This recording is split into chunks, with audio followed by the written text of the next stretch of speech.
The billionaire turned the claimed virgin slum girl into a woman, a heartwarming love story. Hi, my beautiful family. Today I'm not just speaking as Mr. Peter, I'm speaking as a human being who deeply loves you. Since my return, I've seen something that truly hurts. My reach has dropped, and it makes me wonder, have I disappointed you? Is it the introductions? Is it the way I speak from the heart before the story begins? I know if I cut my intro short, my reach might go up again, but I chose not to, because I believed that our connection, our warmth, our love as a family meant more than numbers. I've been doing what no YouTuber dares to do, sacrificing growth for connection. And I did it with a full heart, because I wanted you to feel seen, loved, and prayed for. But if this continues, if I keep pouring my soul out and it's not what you want, then maybe it's time I take a step back. Maybe even disappear quietly forever. I don't say this for sympathy. I say it because I need to know, are we still a family? If you still want me here, please show me. One like, one comment, one share. That's all it takes to bring this family back to life. I love you all. I always have, but I can't keep giving my all into silence. Some say that fate whispers before it shouts, but on that sultry Manhattan evening when lightning split the sky like a lover's promise, destiny came crashing down with all the subtlety of thunder. Lily Morris pressed her back against the marble pillar of the Orton Grand Hotel, her 25-year-old heart hammering as another flash of lightning illuminated the storm-darkened street. The silk blouse she'd borrowed from her roommate clung to her skin, soaked through from her desperate sprint across 3 city blocks. The catering event at the Penthouse Gallery had run late, and now she was trapped in the most expensive hotel lobby in Manhattan, looking like a drowned cat while surrounded by crystal chandeliers and women who probably spent more on their shoes than Lily made in a month. Perfect, she whispered to herself, pushing wet curls away from her face. Just perfect. She'd known taking this catering gig was risky. Elite Manhattan art gallery events weren't exactly her usual territory, but the pay was too good to refuse, and her grandmother's medical bills weren't going to pay themselves. Now she was stranded without an umbrella, watching sheets of rain cascade down the floor-to-ceiling windows like liquid silver. The hotel lobby was a study in understated luxury, all warm marble, soft lighting, and that particular hush that money could buy. A few well-dressed guests moved through the space with the unhurried confidence of people who'd never worried about cab fare or whether their phone bill would bounce. Lily felt painfully out of place, but the alternative was getting struck by lightning, so she pressed herself deeper into the shadows and hoped no one would notice the soaking wet caterer lurking by the entrance. That's when she saw him.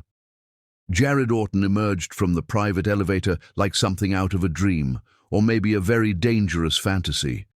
At 38, he possessed the kind of masculine beauty that stopped conversations and made smart women do foolish things. His dark hair was slightly mussed, as if he'd been running his fingers through it, and his white dress shirt was open at the collar, revealing a tantalizing glimpse of the strong throat that had graced the cover of Forbes magazine just last month. He moved with the fluid grace of a man completely comfortable in his own skin, completely unaware of the way every woman in the lobby had suddenly found reasons to linger. Lily couldn't breathe. She'd seen his picture in magazines, of course. Every woman in New York had seen Jared Orton's picture. The tragically widowed billionaire with eyes like storm clouds and a smile that could launch 1,000 fantasies. But photographs had done nothing to prepare her for the raw magnetism of his presence, the way he seemed to command space without effort, the dangerous kind of male beauty that made sensible women forget their own names. He was walking toward the entrance, toward her, and Lily realized with growing horror that her hiding spot was directly in his path. She tried to make herself smaller, but there was nowhere to go that wouldn't involve running across the marble floor like a startled deer. Another flash of lightning lit up the lobby, followed immediately by a crack of thunder so loud it seemed to shake the very foundations of the building. The lights flickered, someone gasped, and in that moment of electrical chaos, Jared Orton looked directly at her. Their eyes met across 20 feet of marble and money, and Lily felt lightning shoot through her veins that had nothing to do with the storm raging outside. His gaze was intense, penetrating, the kind of look that seemed to see straight through pretense to the woman beneath. For a heartbeat that felt like forever, they simply stared at each other, the billionaire prince and the soaking wet caterer, while the storm raged around them. Then the lights went out completely. Emergency lighting kicked in immediately, casting everything in a soft, intimate glow. But in that moment of darkness, Lily panicked. She pushed away from the pillar and took a step toward what she hoped was the ladies' room, somewhere she could hide until the storm passed and the lights came back on. But the marble floor was slick from the rain she'd tracked in, and her borrowed heels, already precarious, betrayed her completely. She felt herself falling, a slow-motion tumble that was going to end with her sprawled across the marble floor of Manhattan's most exclusive hotel lobby. She closed her eyes and braced for impact and humiliation. Instead, she found herself caught against a chest that felt like warm steel, surrounded by arms that were strong enough to stop her fall and gentle enough to make her feel safe. The scent that enveloped her was purely masculine, sandalwood and something crisp and clean that made her want to press closer and breathe him in. "Easy there," said a voice like aged whiskey, warm and smooth, with just a hint of roughness that made her stomach flutter. "I've got you." Lily opened her eyes and found herself staring into a face that was even more devastating up close. Jared Orton's storm-grey eyes were looking down at her with an expression of concern, mixed with something else, something heated and intense that made her skin tingle. His features were sharp and aristocratic, but there was warmth in them too, a hint of vulnerability that the magazines never captured. "Are you hurt?" he asked, and she realized she was still pressed against his chest, his arms still around her, neither of them making any move to step away. Lily started to say she was fine, but the word caught in her throat. She wasn't fine. She was drowning in the storm-grey depths of his eyes, lost in the feeling of being held by this beautiful, dangerous man who looked at her like she was something precious instead of a dripping wet disaster. "You're soaked," he said softly, one hand coming up to brush a strand of wet hair away from her face. The touch was gentle, almost reverent, and Lily felt heat bloom everywhere his fingers had been. "The storm," she managed to whisper, proud of herself for forming actual words. "I got caught in the storm." "So I see." His mouth curved into a smile that was absolutely lethal, the kind of smile that could make a woman forget her own moral code. "Lucky for me." Lucky. The word came out breathier than she'd intended, but she couldn't seem to control her voice any more than she could control her racing heart. "If there hadn't been a storm," he said, his thumb tracing along her cheekbone in a caress so soft she might have imagined it, "you wouldn't have run into my lobby, and I wouldn't have had the chance to catch you."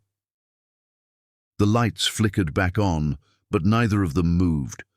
They stood frozen in that moment, surrounded by the soft murmur of other guests and the distant rumble of thunder, but it felt like they were the only two people in the world.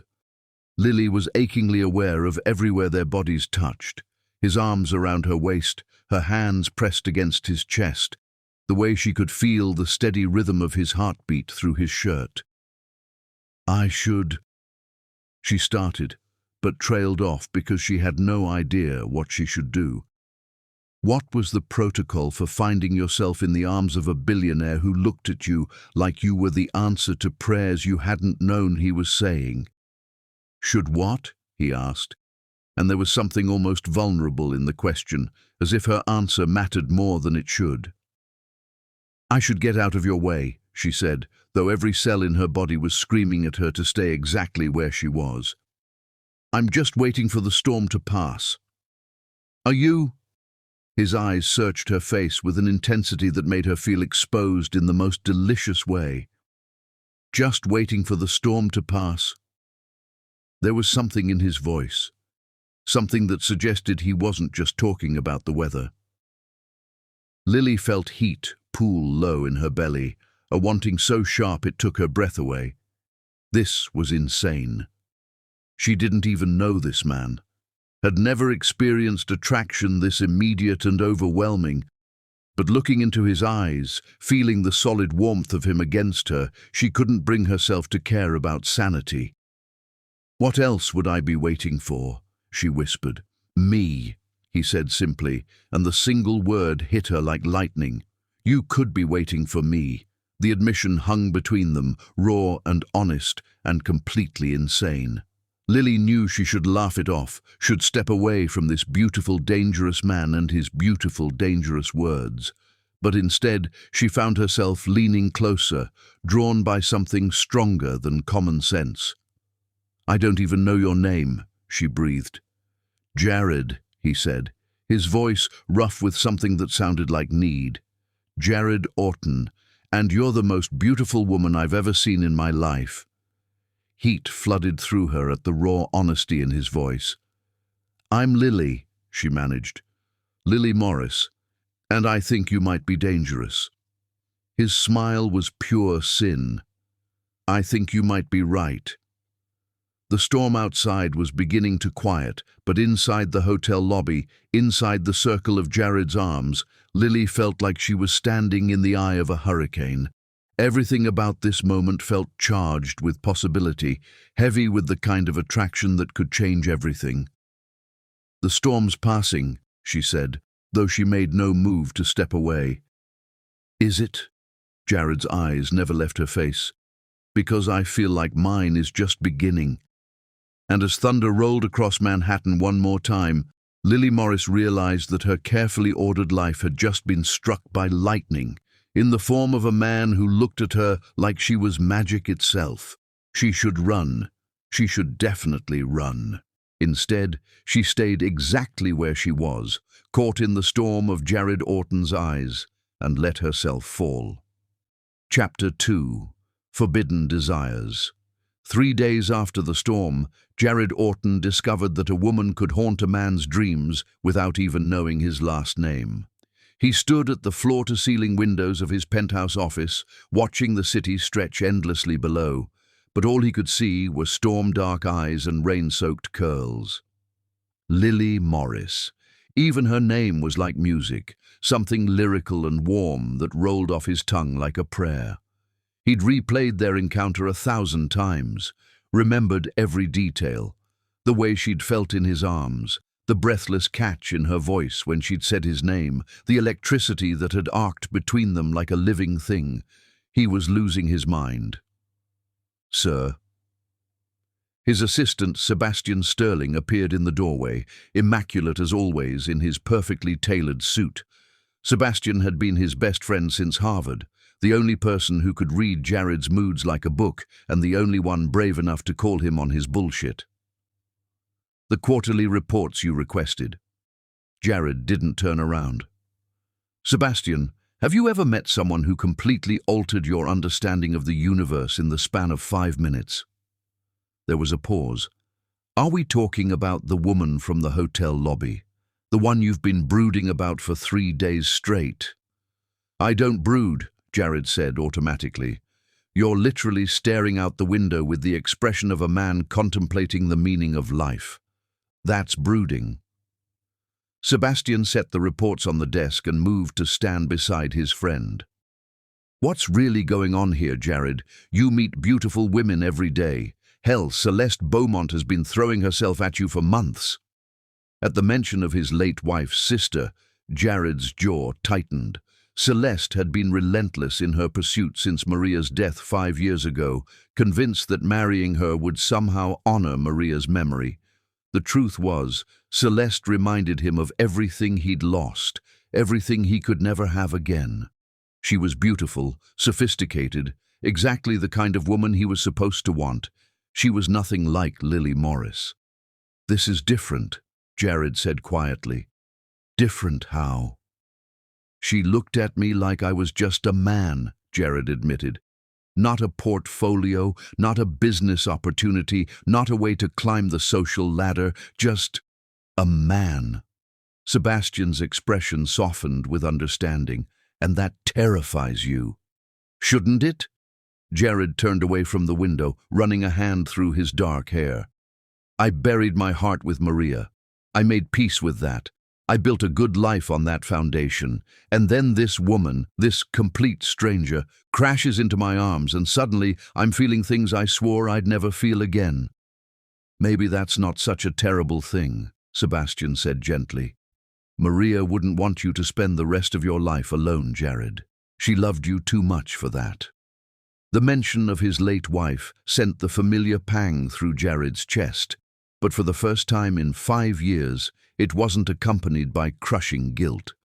Maria had been his college sweetheart, his first love. His wife of 8 years before cancer took her far too young. He'd loved her with the uncomplicated devotion of youth, and when she died, he'd been certain that kind of love only came once in a lifetime. But what he'd felt in the hotel lobby, holding Lily Morris in his arms, had been something entirely different. Not the comfortable love of long companionship, but something wild and electric and completely consuming. I don't even know anything about her, Jared said, though even as he spoke the words, he knew they were a lie. He'd hired the best private investigator in the city the morning after their encounter, had her full background report sitting in his desk drawer. Lily Morris, 25, born in Savannah, Georgia. Moved to New York 3 years ago with her grandmother after her parents died in a car accident. Worked multiple jobs to support her family, including evening shifts with a high-end catering company, the same catering company that serviced his hotels. So find out about her, Sebastian said pragmatically. You own half of Manhattan, Jared. How hard could it be to arrange another meeting? As if summoned by their conversation, Jared's private phone buzzed with a text from Marcus, his head of security. 3 days of discreet investigation had finally paid off. Located her. Prestige Cleaning Services. She works the penthouse rotation on Tuesdays and Fridays. Currently scheduled for your building tonight. Jared's pulse quickened. She's here, he said, more to himself than to Sebastian. Who's here? But Jared was already moving, striding out of his office with the single-minded determination that had built his empire. He'd spent 3 days having the best investigators in the city track down every detail about the mysterious woman from the storm. Not for any nefarious purpose, but because he couldn't get her out of his head, couldn't stop thinking about the way she'd felt in his arms, the way she'd looked at him like he was just a man instead of a bank account. Now he knew. Lily Morris, 25, worked multiple jobs, including evening shifts with Prestige Cleaning Services, the same company that maintained his hotels and residential properties. It wasn't stalking, he told himself, as he took the stairs instead of the elevator. It was strategic planning. He stood outside his own door for a full minute, hand on the keypad, heart hammering like a teenager about to ask someone to prom. This was insane. He was Jared Orton. He commanded boardrooms, negotiated billion-dollar deals, had been featured on the cover of Fortune magazine as one of the most powerful men under 40. He did not get nervous about talking to women, but as he pressed his palm to the scanner and heard the lock disengage, he realized he wasn't about to talk to just any woman. He was about to see Lily Morris again, and that changed everything. He found her in his kitchen, and the sight of her stopped him cold. She was on her hands and knees, cleaning the marble floor with meticulous care, completely absorbed in her work. She'd pulled her dark curls back into a ponytail, revealing the elegant line of her neck, and she was humming something soft and sweet under her breath. She wore simple black pants and a white polo shirt, the cleaning company's uniform, but somehow she made the practical clothes look graceful, feminine. Jared watched her for a long moment, drinking in the sight of her in his space, his sanctuary. His penthouse was a study in masculine minimalism, all clean lines and expensive materials, carefully curated to impress but never to welcome. But seeing Lily there, moving through his kitchen with unconscious grace. He realized that for the first time in 5 years, his home felt alive. "You're very thorough," he said softly. Lily's head snapped up, and when she saw him standing in the doorway, her eyes went wide with shock and something that looked like panic. She scrambled to her feet, smoothing down her ponytail and backing toward the sink as if she needed the support. "Mr. Orton," she breathed, and the way she said his name sent heat shooting straight through him. "I'm so sorry. I didn't know you were here. The concierge said the penthouse was empty and—" "It's fine," he said quickly, stepping into the kitchen and immediately regretting it as her intoxicating scent, something like jasmine and vanilla, surrounded him.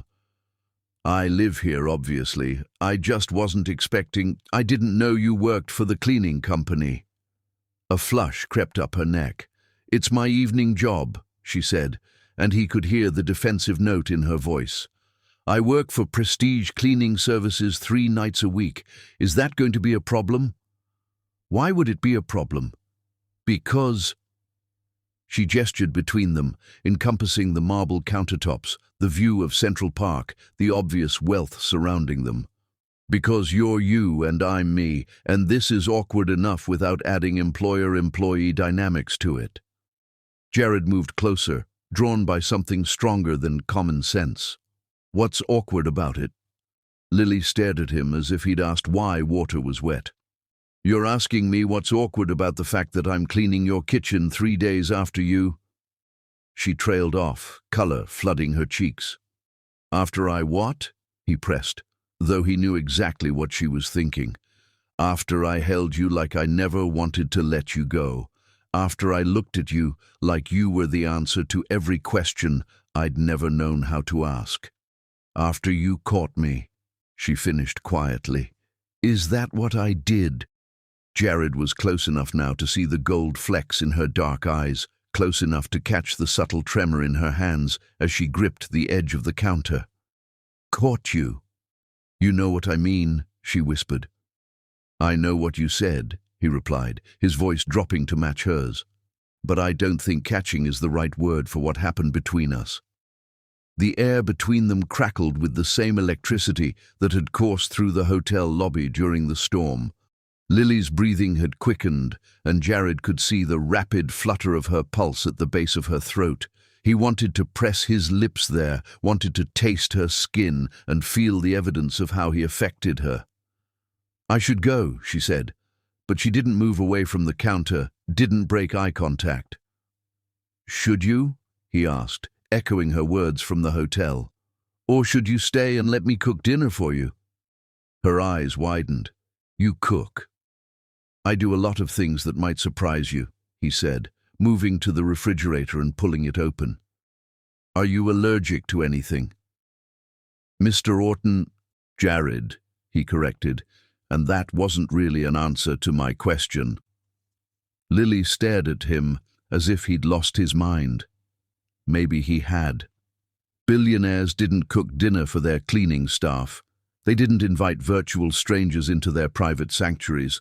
They certainly didn't stand in their kitchens, fighting the overwhelming urge to back a woman against the marble counter and kiss her until neither of them could think straight. But Jared had stopped caring about what billionaires did or didn't do the moment Lily Morris had fallen into his arms. "Why?" she asked finally. "Why what? Why do you want to cook for me? You don't know anything about me." "I know enough," he said, pulling vegetables from the refrigerator with movements that spoke of genuine familiarity with his kitchen. "I know you work multiple jobs to support your family. I know you're proud and independent, and that you have the most beautiful eyes I've ever seen. I know that when I held you during the storm, it felt like coming home for the first time in 5 years. The raw honesty in his voice made Lily's breath catch. "Jared, I know that I haven't been able to stop thinking about you for 3 days, he continued, his hands stilling on the vegetables as he looked at her with an intensity that made her knees weak. I know that seeing you here in my kitchen makes this place feel like a home instead of just somewhere I sleep. And I know that if you leave right now, I'm going to spend another 3 days wondering what might have happened if you'd stayed." The silence stretched between them, heavy with possibility and want and the kind of dangerous attraction that could change everything. Lily knew she should leave, should grab her cleaning supplies and walk out of this kitchen and never look back. Jared Orton was a complication she couldn't afford, a fantasy that could only end in heartbreak. But when she looked into his storm-grey eyes, when she saw the vulnerability beneath the confidence, when she remembered how it had felt to be held by him like she was something precious, she found herself nodding. "Okay," she whispered. "Dinner." His smile was brilliant, transforming his handsome face into something almost boyish with relief and joy. "Okay," he echoed. "Dinner." And as Jared Orton began to cook for her with movements that spoke of a man who found solace in creating something beautiful, Lily Morris realized she was about to cross a line she could never uncross. But looking at him, watching the way the evening light caught in his dark hair, feeling the way her heart raced just from being in the same room with him, she couldn't bring herself to care about lines or consequences or all the reasons this was impossible. All she cared about was the way he looked at her, like she was magic itself. Chapter 3. Hearts Under Fire.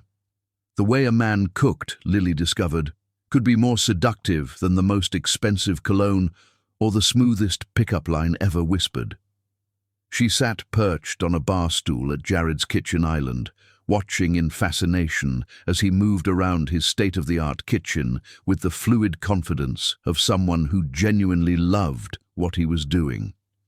He'd rolled up the sleeves of his white dress shirt, revealing strong forearms that flexed as he chopped vegetables with professional precision.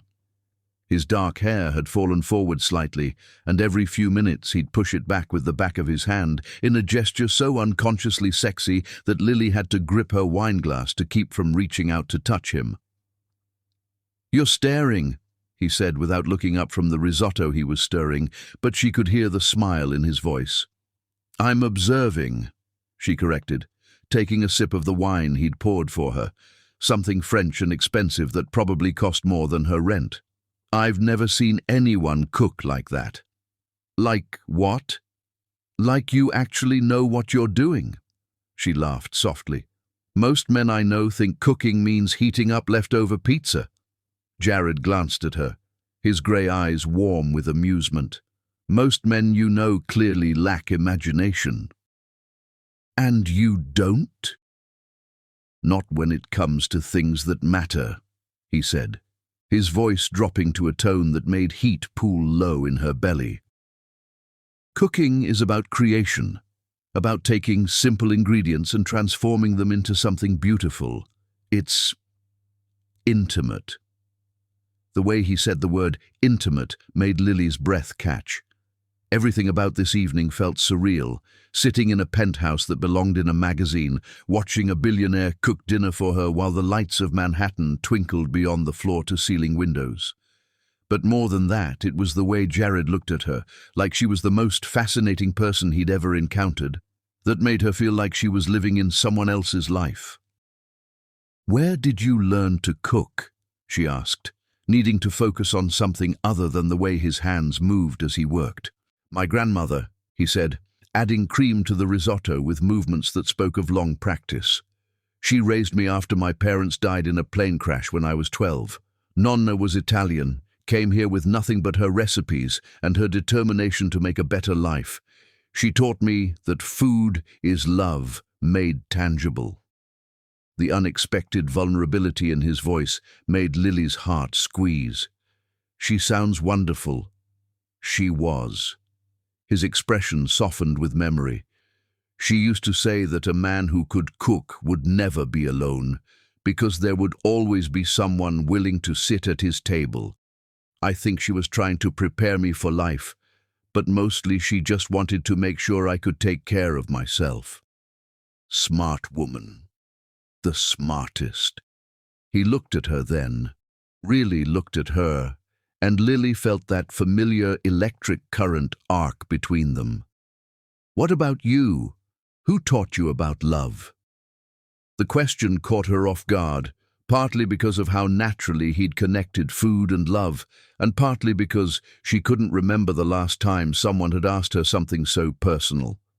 My grandmother too, actually. After my parents died, she took me and my brother in without a second thought. Granny Esperanza. She raised us on sweet tea and stories about how love is supposed to feel like coming home to yourself. And does it? Jared asked quietly. Feel like coming home?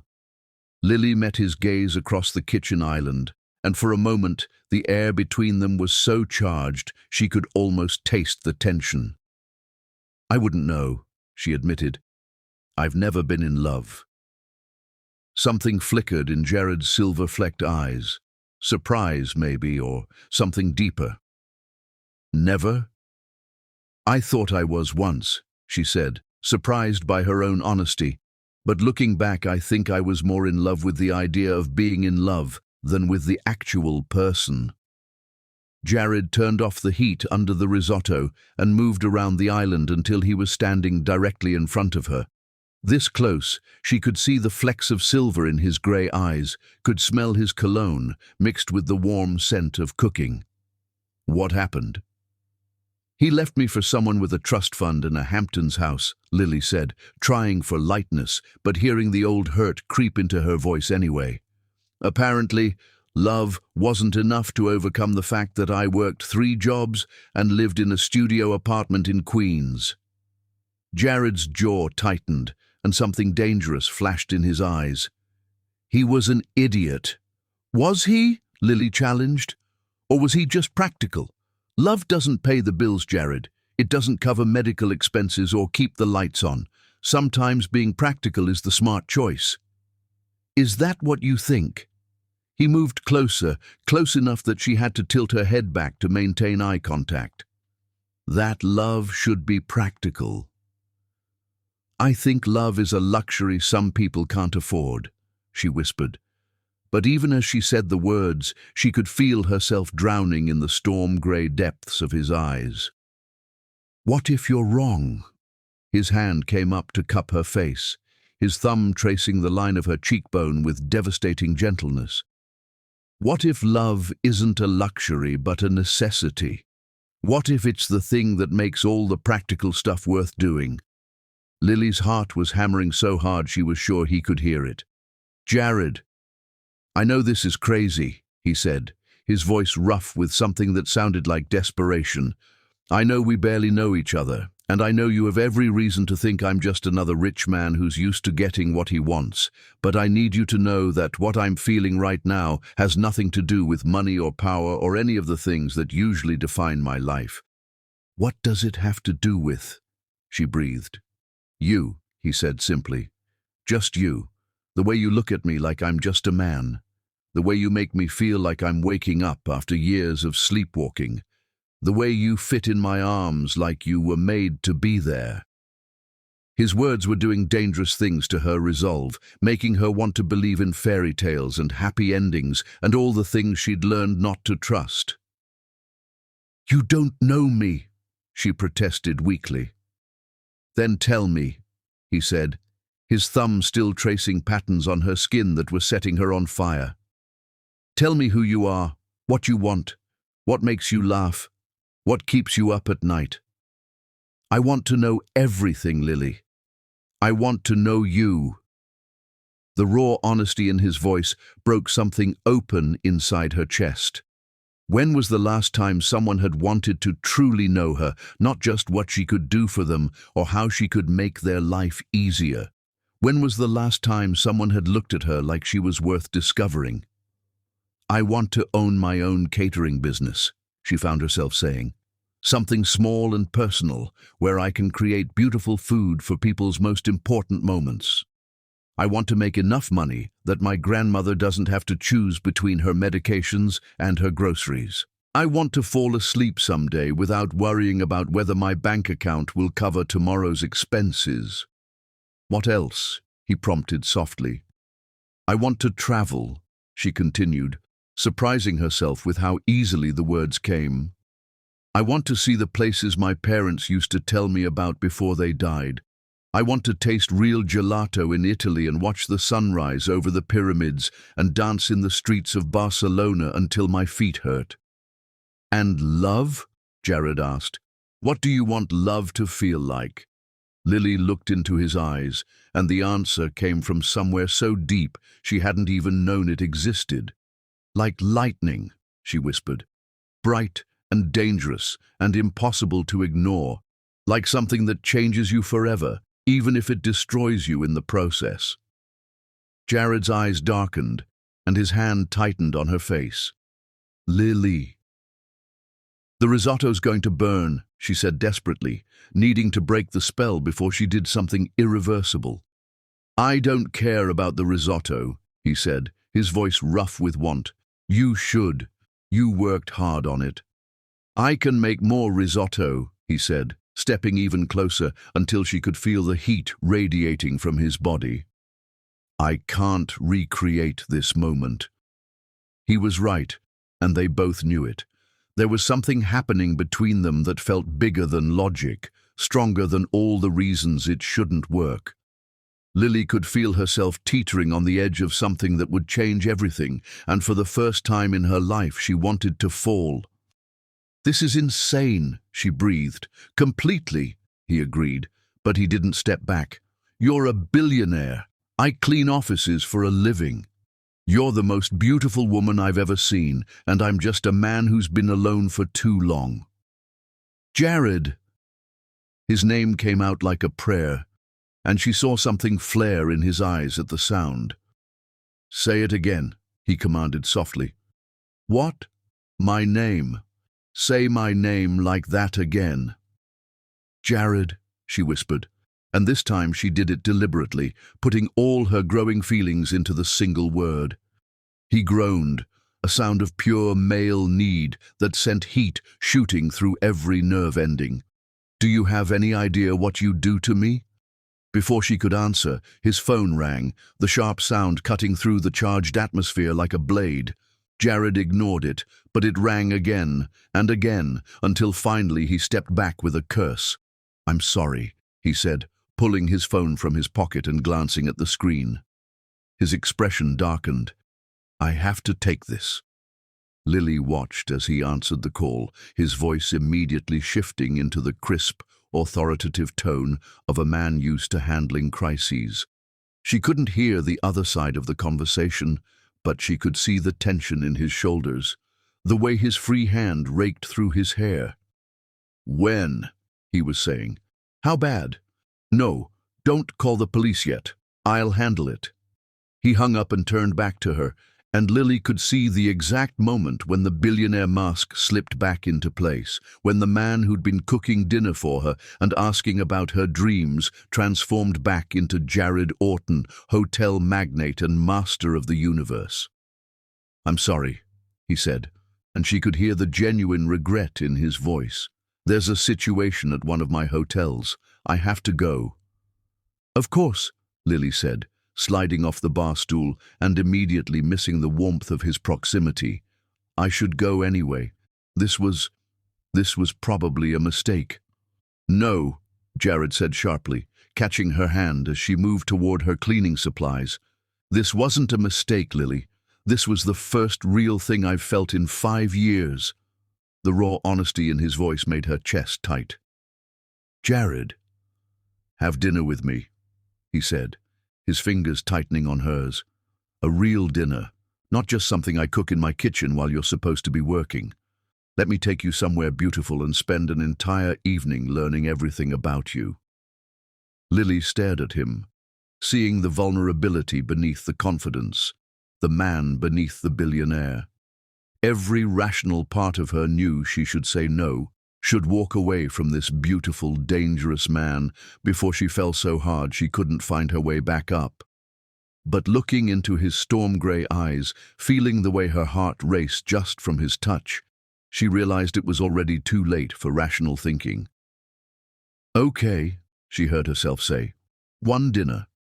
His smile was blinding. One dinner, he agreed, but they both knew it was a lie.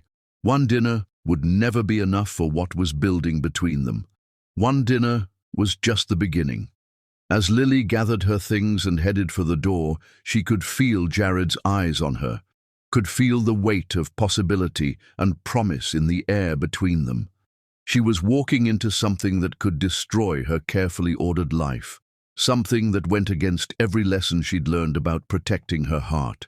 But for the first time in her 25 years, Lily Morris was ready to play with fire. Chapter 4. The Point of No Return. Some moments arrive like whispered secrets, stealing into your life so softly you don't realize they're changing everything until you're already transformed. But the night Jared Orton took Lily Morris to dinner at Alessandro's, their moment announced itself like a symphony reaching crescendo. Lily stood before her tiny bathroom mirror, hands trembling slightly as she applied the lipstick Amara had pressed into her palm that morning. "You're going on a date with Jared Orton," her roommate had said, eyes wide with disbelief and excitement. "The Jared Orton. Lily, honey, this is like Cinderella, but with better hair and actual chemistry." But looking at her reflection now, Lily felt more like Alice tumbling down the rabbit hole than any fairy tale princess. She'd chosen her one good dress, a simple black number she'd found at a consignment shop, elegant in its simplicity, but nothing compared to the designer gowns she'd seen on the women in Jared's usual orbit. Her dark curls fell in soft waves around her shoulders, and her grandmother's vintage pearl earrings were her only jewelry. But when she looked in the mirror, she saw something she'd never seen before, a woman ready to take a leap of faith. The knock on her door came at exactly 8 o'clock because Jared Orton was apparently the kind of man who considered punctuality a virtue. Lily took a deep breath, smoothed her dress one last time, and opened the door, and forgot how to breathe. If she'd thought Jared was stunning in a business suit, it was nothing compared to how he looked in dark jeans and a charcoal cashmere sweater that hugged his broad shoulders like a second skin. His dark hair was slightly tousled, as if he'd been running his fingers through it, and when he looked at her, his pewter eyes heated with something that made her knees weak. "You're beautiful," he said simply, his voice rough with something that sounded like awe. "Thank you," she managed, proud that her voice came out steady despite the way her heart was racing. "You look... wow." His smile was slow and devastating. "Wow. Works for me." The restaurant Alessandro had chosen was like something out of a dream, a tiny Italian place tucked away in the village, with candle-lit tables and brick walls covered in trailing ivy. The owner, Alessandro Rivera, was a warm, silver-haired man who greeted Jared like family and looked at Lily with the kind of approval that made her feel instantly welcome. "Jared brings me his business associates," Alessandro said with a wink, as he led them to a secluded corner table. "But he has never brought me someone he looks at the way he looks at you, Bella." Lily felt heat flood her cheeks, but when she glanced at Jared, he wasn't denying it. If anything, he looked proud, like Alessandro had given him a compliment instead of calling out his obvious infatuation. "Alessandro has the best wine cellar in the city," Jared said as they settled into their seats, "and the most romantic atmosphere." "Is that what we're going for?" Lily asked, raising an eyebrow. "Romance? What would you call this?" he countered, his eyes never leaving her face. "Dangerous," she said honestly, and was rewarded with a laugh that was pure masculine appreciation. "I like dangerous," he said, reaching across the table to cover her hand with his, "especially when it comes with beautiful brown eyes and a smile that makes me forget my own name."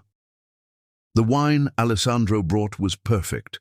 The conversation flowed like they'd known each other for years instead of days. And by the time their entrees arrived, Lily had forgotten about the differences in their bank accounts, their social status, all the reasons this shouldn't work.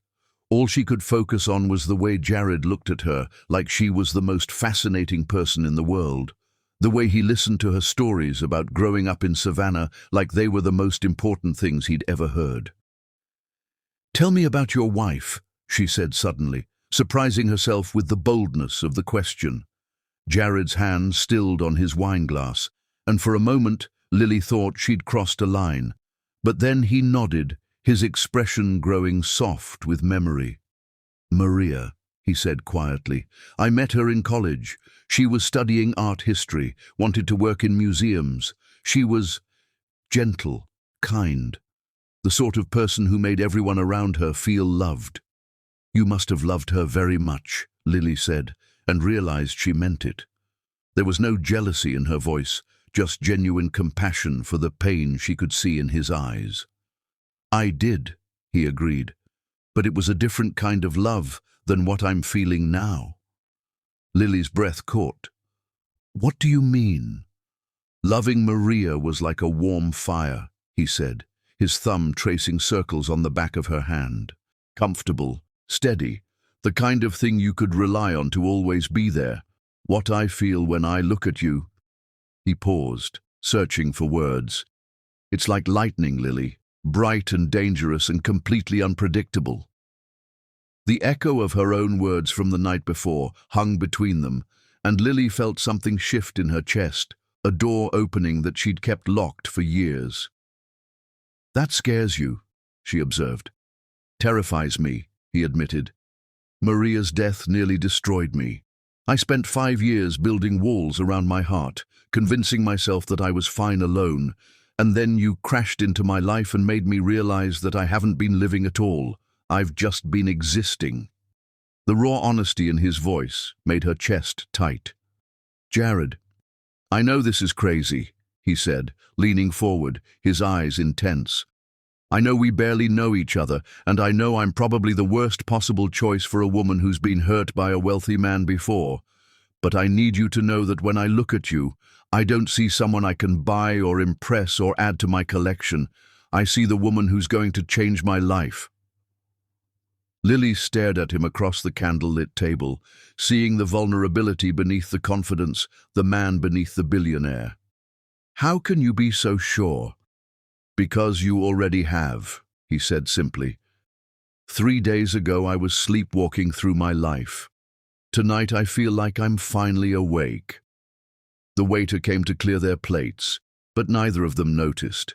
They were lost in each other, in the space between what was and what could be, in the electricity that crackled in the air around them like a living thing.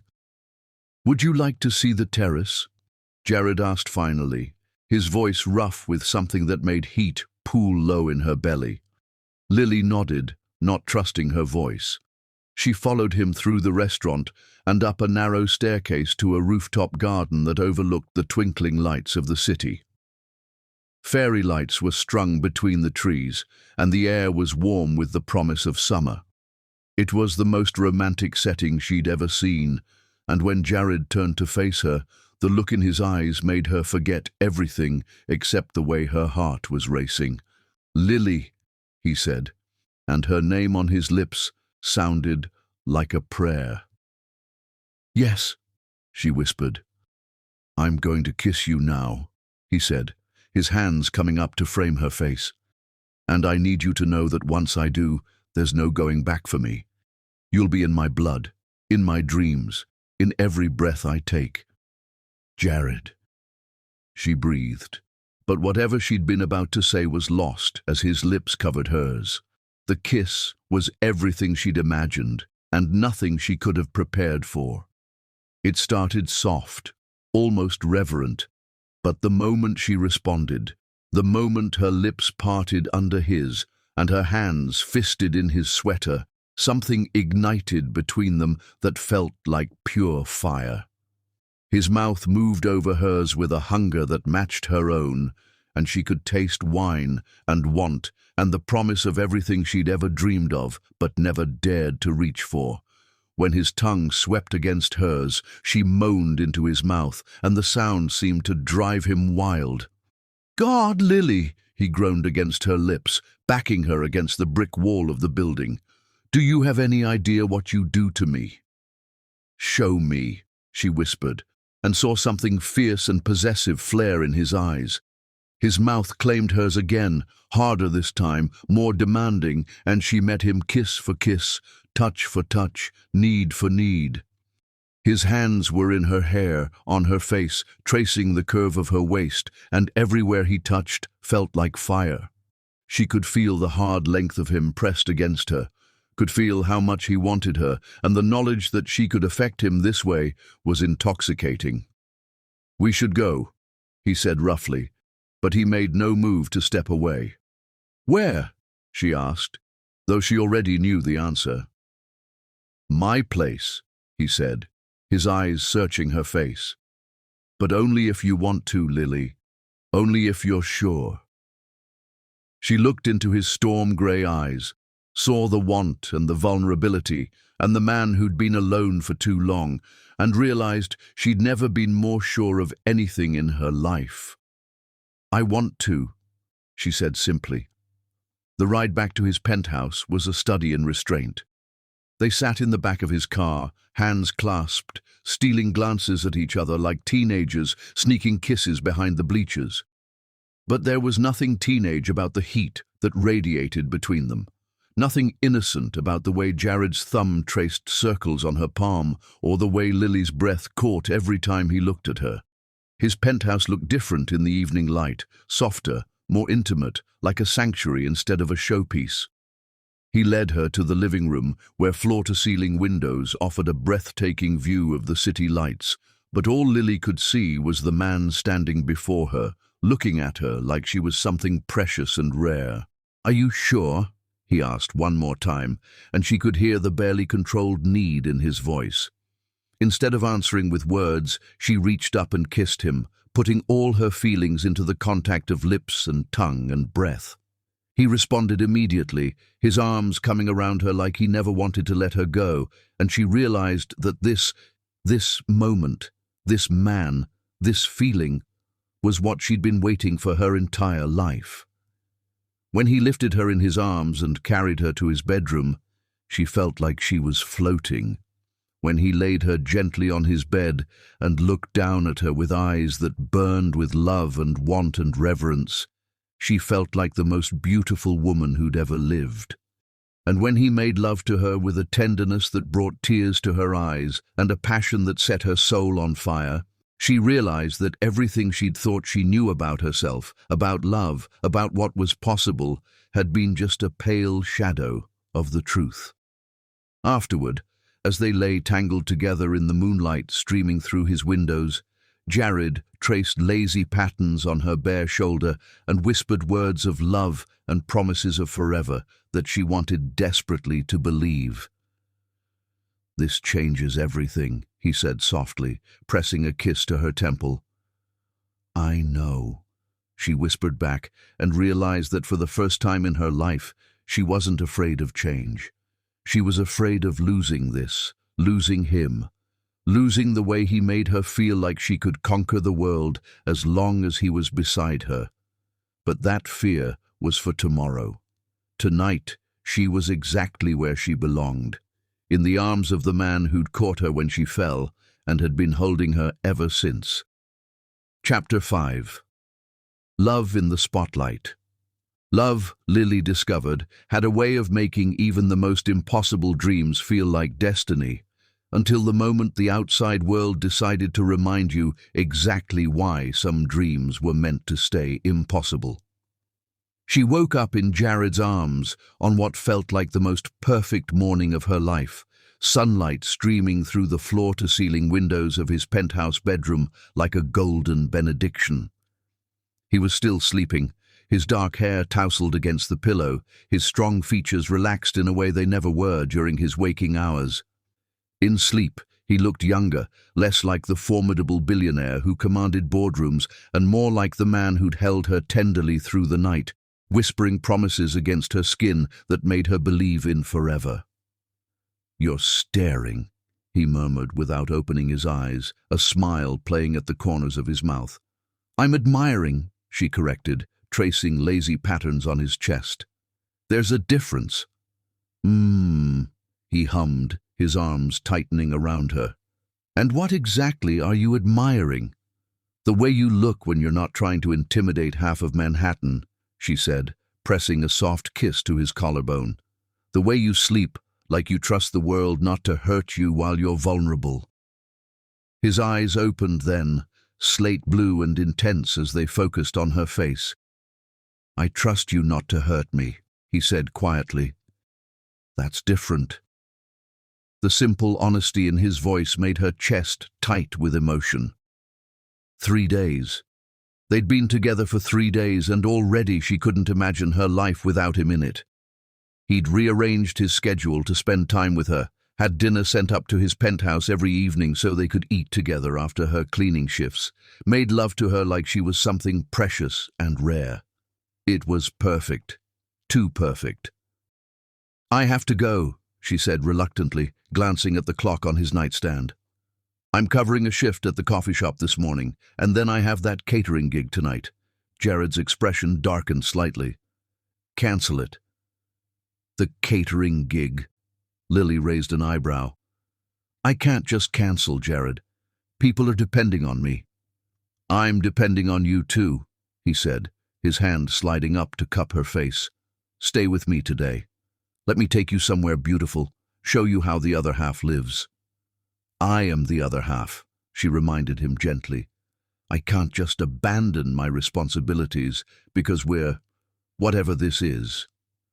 "What this is," he said firmly, "is the beginning of the rest of our lives.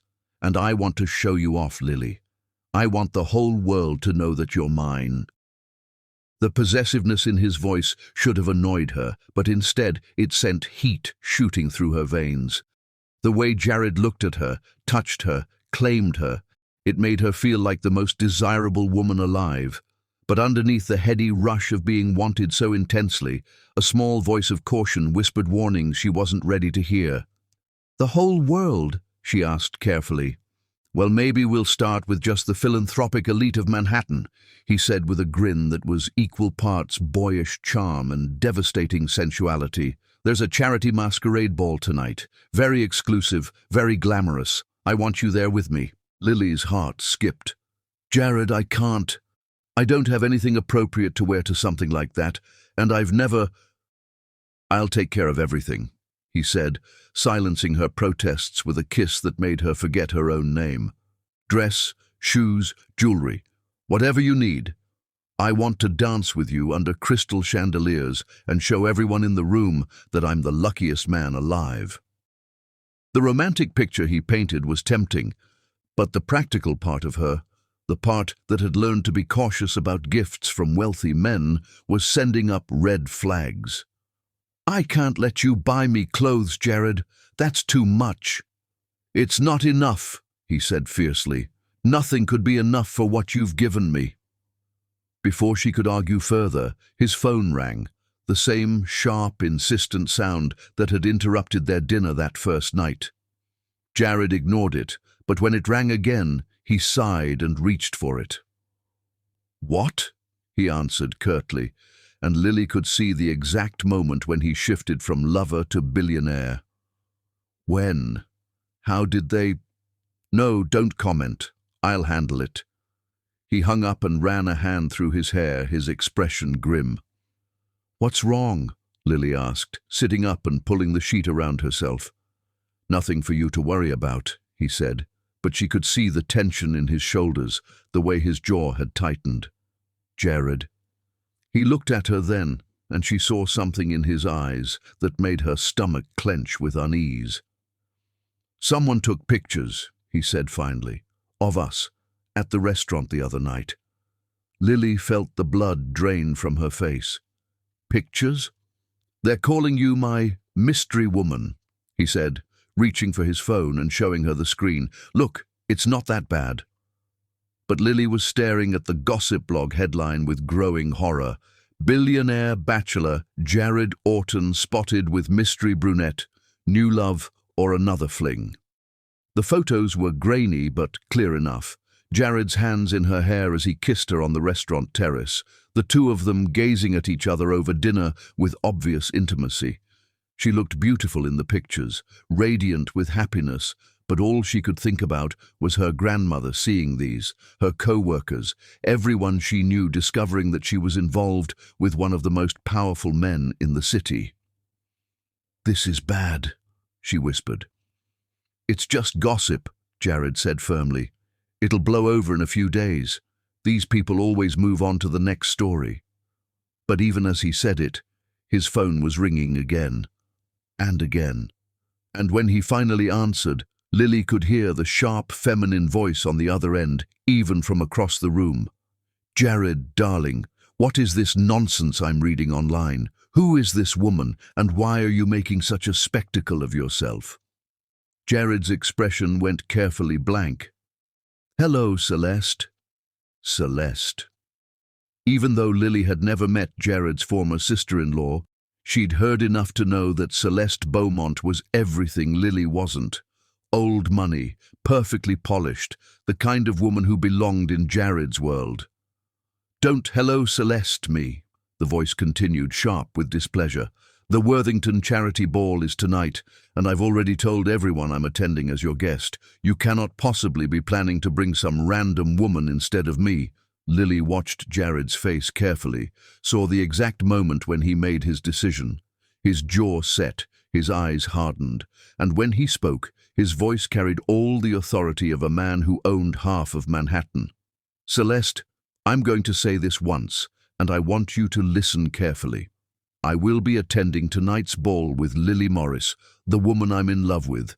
She's not random, she's not temporary, and she's not up for discussion. If you have a problem with that, you're welcome to find other plans for the evening." The silence on the other end of the line was deafening.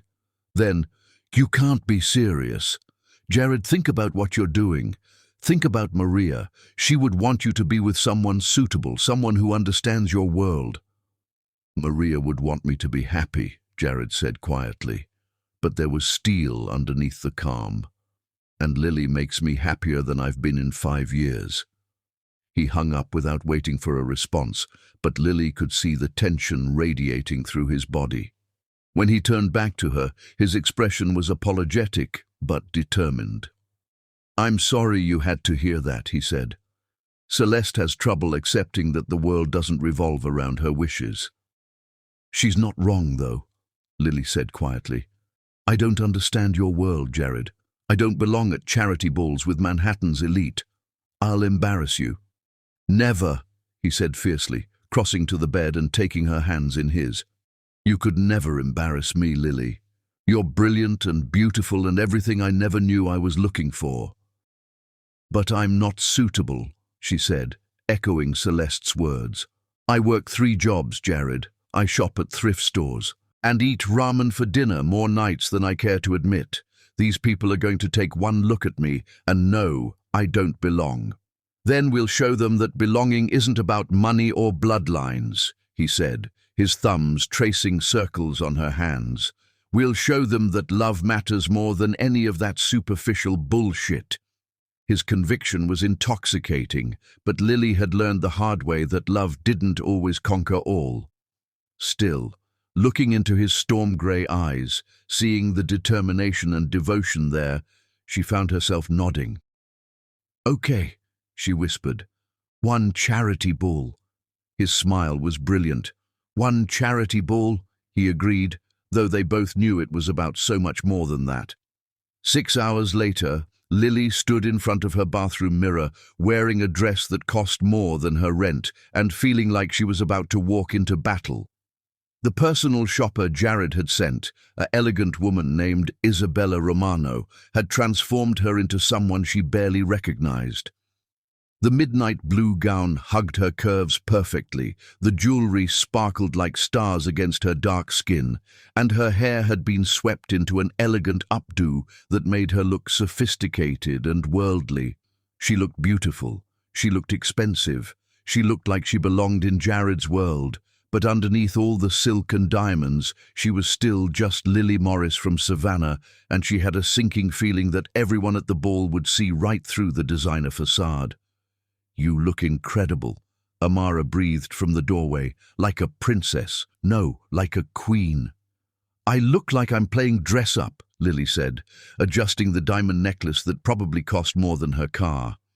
You look like a woman in love, Amara corrected gently, and there's nothing more beautiful than that.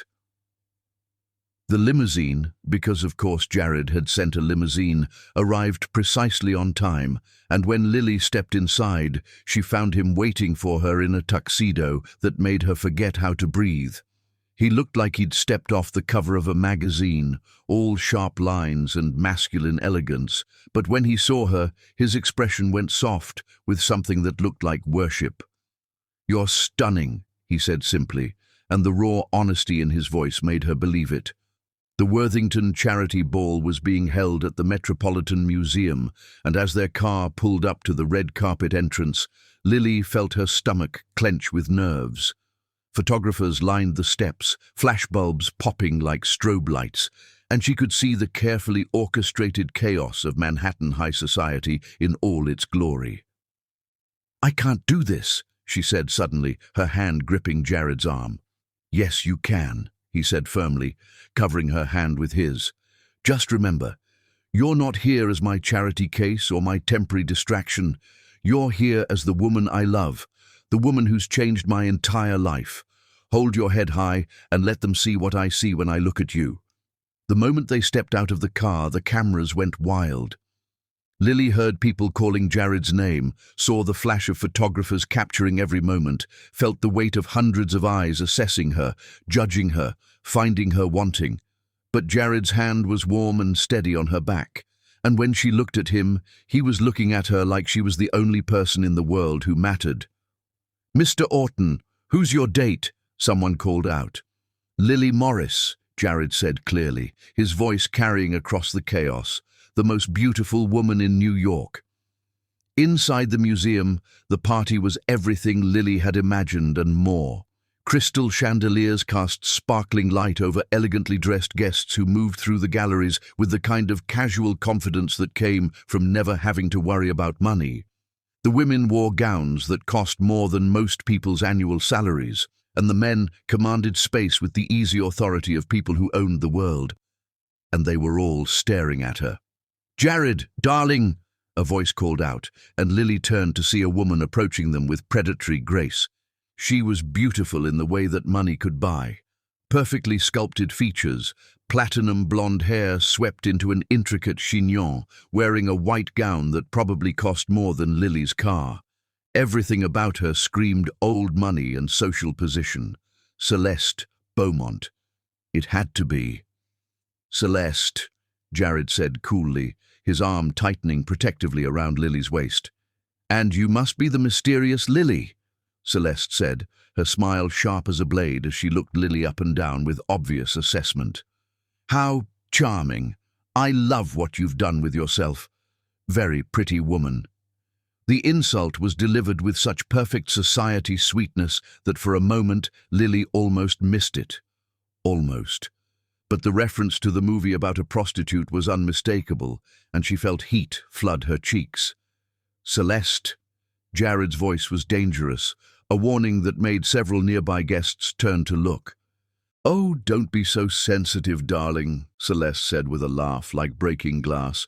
"I'm sure Miss Morris knows exactly what she is. After all, she must be quite talented to have captured your attention so completely." The words hit Lily like physical blows, each one designed to make her feel small, cheap, out of place. And they were working.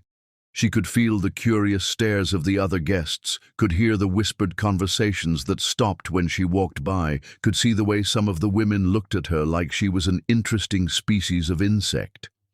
"If you'll excuse us," Jared said coldly, guiding Lily away from Celeste's venomous smile. But the damage was done. For the rest of the evening, Lily felt like she was walking through a minefield. Every conversation was laced with subtle digs about her background. Every compliment felt backhanded. Every smile seemed to hide cruel judgment.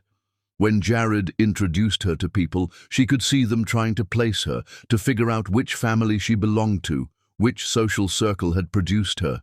And when they couldn't, she could see the exact moment when they wrote her off as irrelevant. "You're doing beautifully," Jared whispered in her ear as they swayed together on the dance floor. But Lily could see the tension in his jaw, the way his eyes kept tracking the room like he was expecting an attack. "No, I'm not," she said quietly. "I'm exactly what they think I am, a fish out of water who doesn't belong here." "You belong wherever I am," he said fiercely, spinning her in a move that drew appreciative murmurs from the watching crowd. But even as he said it, Lily could see Celeste watching them from across the room, her pale eyes calculating and cold, and she could see the photographers at the edge of the ballroom capturing every moment for tomorrow's gossip pages. By the time they left the ball, Lily felt emotionally bruised and exhausted. The limousine ride back to Jared's penthouse was quiet, both of them lost in their own thoughts about the evening's events. "That wasn't so bad," Jared said finally, but his voice lacked conviction. "Wasn't it?" Lily looked at him, seeing the man she loved, but also seeing the vast gulf that separated their worlds. "Did you see the way they looked at me, Jared? The way they talked to me? I'm not stupid. I know what they think." "I don't care what they think," he said fiercely. "But I do," she admitted quietly. "And so do you, whether you want to admit it or not." They rode the rest of the way in silence, both of them knowing that something had shifted between them that night. The fairy tale was starting to show its cracks, and the real world was seeping in like water through a damaged hull. When they reached his penthouse, Jared's phone was buzzing with notifications, messages, emails, calls from reporters wanting statements. The gossip blogs were already posting pictures from the ball, and Lily could see the headlines forming. "Orton's mystery woman revealed" and "Billionaire's new toy." "This is just the beginning," she said quietly, looking at the screen. "It'll pass," Jared said, but even he didn't sound convinced anymore. As they stood in his living room, still dressed in their beautiful clothes, but feeling the weight of the world pressing down on them, Lily realized that loving Jared Orton was going to be the hardest thing she'd ever done. But looking at him, seeing the vulnerability beneath the confidence, feeling the way her heart raced just from being near him, she knew it would also be the most worthwhile. The question was whether their love would be strong enough to survive the storm that was coming. Chapter 6. Shattered Hearts. Love, Lily learned too late, could be destroyed by the very people who claimed to protect it. And sometimes the most devastating betrayal came wrapped in good intentions and delivered by the person you trusted most. The morning after the charity ball dawned grey and cold, matching the dread that had settled in Lily's chest like a stone. She woke alone in Jared's massive bed, the space beside her already cool, and knew before she even looked at her phone that their fairy tale was about to become a nightmare. The headlines were everywhere. Orton's gold digger exposed, and Billionaire's cleaning lady romance, and, most cruelly, from rags to riches, the Cinderella con. The photos from the ball made her look calculating and predatory, as if she'd somehow orchestrated their entire relationship for financial gain. But it was the quote attributed to an anonymous source close to the family that made her stomach clench with nausea. Jared's always been vulnerable to women who need rescuing. This girl is obviously using his guilt over Maria's death to manipulate him. It's tragic, really, Celeste. It had to be Celeste. Lily found Jared in his home office, still wearing his tuxedo shirt from the night before, staring at his computer screen with an expression of such fury that she almost turned around and left. But then he looked up and saw her, and his face immediately softened. "You're awake," he said, rising from his chair and moving toward her. "I was hoping you'd sleep in. This will all blow over, I promise." "Will it?" Lily held up her phone, showing him the headlines. "Because it looks like it's just getting started." Jared's jaw tightened as he read, and she could see the moment when the full scope of the media assault registered. "This is Celeste's doing," he said grimly. "She's turned you into a target because she can't accept that I've moved on." "Maybe she has a point," Lily said quietly. What? Jared's head snapped up, his storm-grey eyes fierce. Don't you dare let her poison get into your head, Lily. She's just jealous and vindictive. Is she? Lily moved to the window, looking out at the city that suddenly felt hostile and unwelcoming. Look at this objectively, Jared. A billionaire starts dating his cleaning lady after knowing her for less than a week. How does that look to the outside world? I don't care how it looks, he said, coming up behind her and wrapping his arms around her waist. I care about how it feels, and this feels like the most real thing in my life. For a moment, Lily let herself melt into his embrace, let herself believe that love really could conquer all. But then his phone rang, sharp and insistent, and she felt him tense behind her. Don't answer it, she said. I have to, he replied, already reaching for the device. It might be important. It was Sebastian, and even though Jared tried to keep his voice low, Lily could hear the urgency in his best friend's tone. Something about board meetings and investor concerns and damage control. The conversation lasted less than 5 minutes, but when Jared hung up, she could see the weight of the world settling on his shoulders. What? She asked, though she dreaded the answer. The board is meeting this afternoon, he said, running a hand through his dark hair. Some of the investors are concerned about the negative publicity. They think it reflects poorly on the company's image. And what did you tell Sebastian? That my personal life is none of their business, Jared said firmly, but she could hear the uncertainty underneath the bravado. Over the next few hours, the situation only got worse. Photographers camped outside Jared's building and Lily's apartment. Her grandmother called, confused and frightened by reporters showing up at her door. Amara texted that she'd been approached by tabloid journalists offering money for stories about Lily's real background. By afternoon, Jared was fielding calls every few minutes from his lawyers, his publicist, his business partners, all urging damage control. And with each call, Lily could see him pulling further away from her and deeper into the world that demanded he choose between love and everything he'd built. Maybe I should go home for a while, she said finally, as he hung up from yet another crisis management meeting. Let things cool down. No, Jared said immediately, reaching for her. That's exactly what they want. If you disappear now, it'll look like you were using me and ran when things got complicated. But what if I was? The words slipped out before she could stop them, and she saw something flicker in his eyes that looked like doubt. What do you mean? I mean, maybe they're right, Jared. Maybe I am just a poor girl who got swept away by your money and your world. Maybe this whole thing is just a fantasy that was never going to work. Don't say that, he said fiercely, gripping her shoulders. Don't let them make you doubt what we have. But it was too late. The doubt was already there, poisoning everything she thought she knew about their relationship.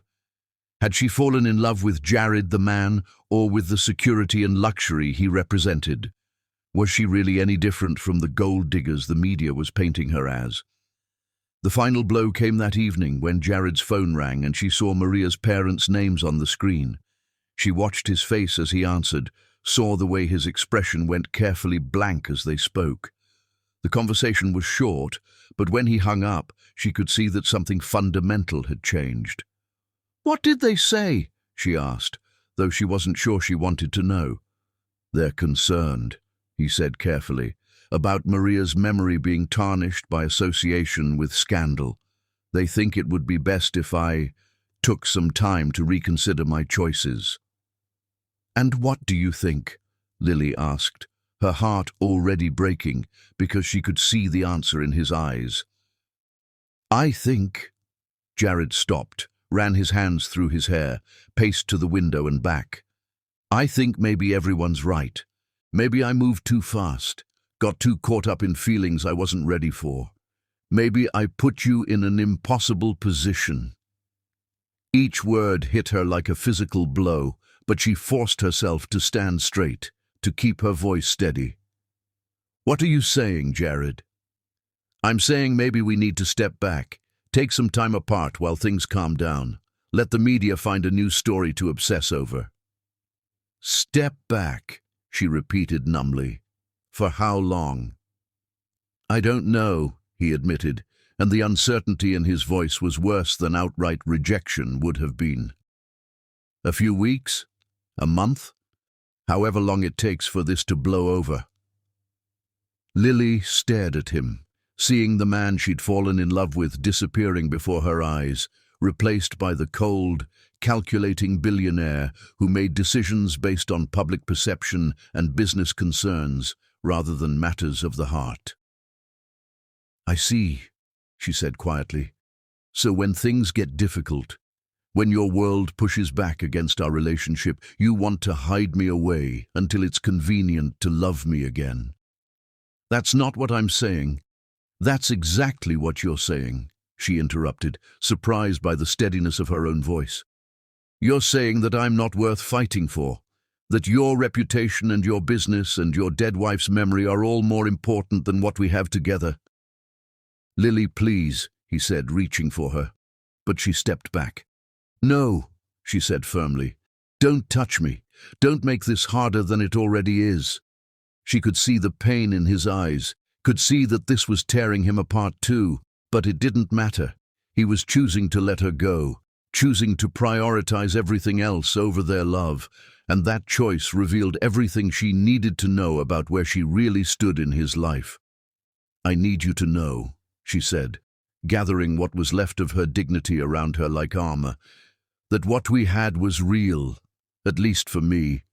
I didn't fall in love with your money or your status or what you could do for me. I fell in love with the man who cooked me dinner and held me during thunderstorms and looked at me like I was something precious." "You are precious," he said desperately. "Lily, you're everything to me." "No," she said, moving toward the door. "If I were everything to you, you'd fight for me. You'd tell your board and your investors and Maria's parents and the whole damn world that love matters more than their approval. But you're not going to do that, are you?"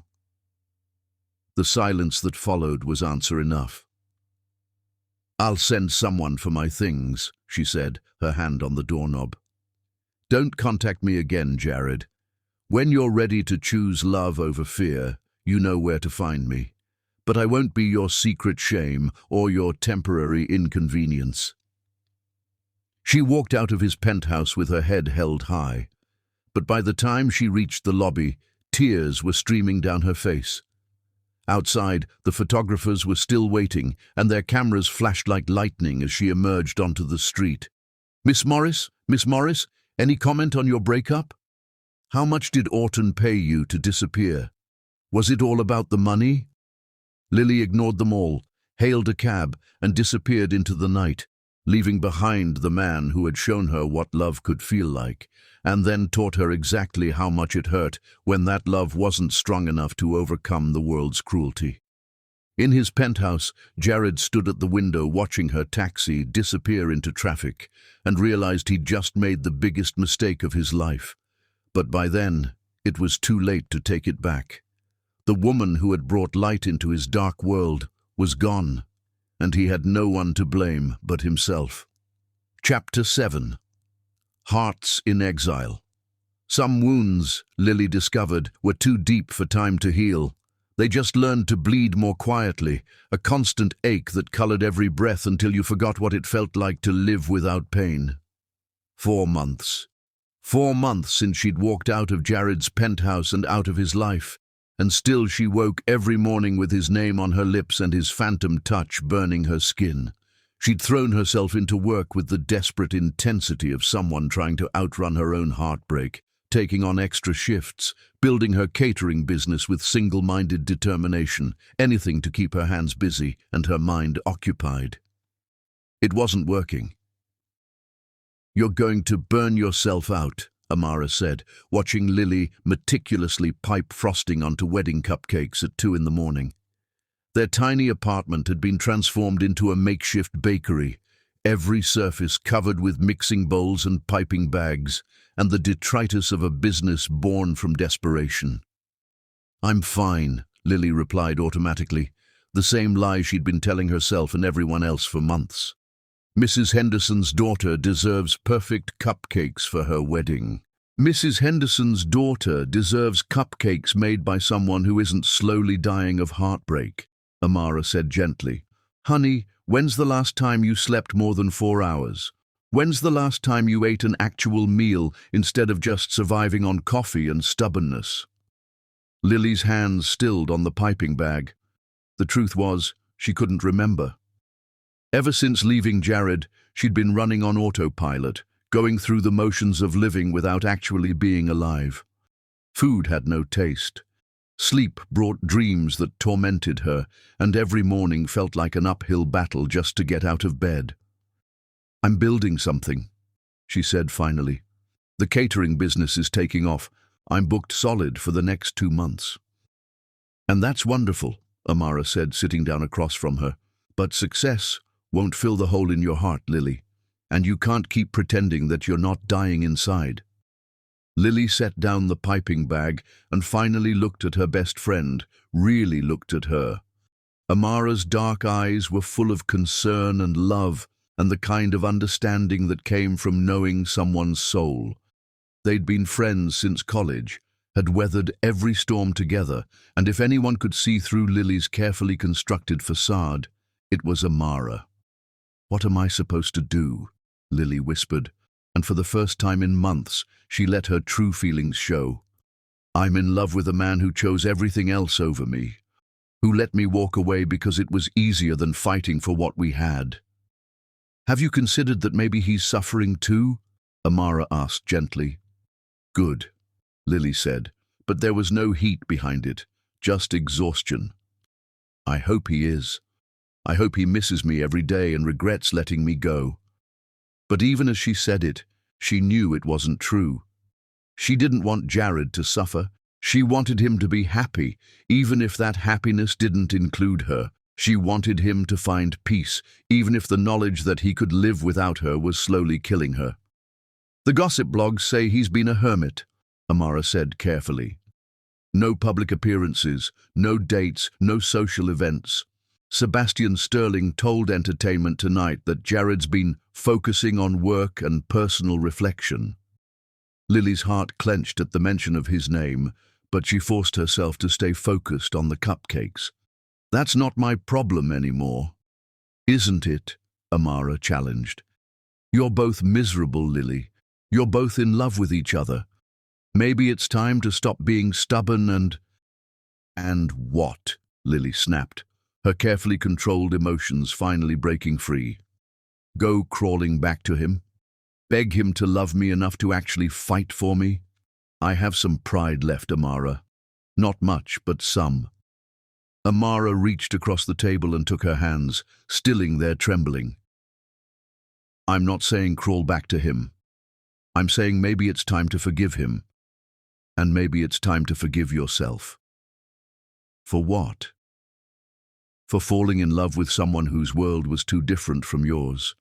For wanting more than you thought you deserved. For being human enough to get your heart broken."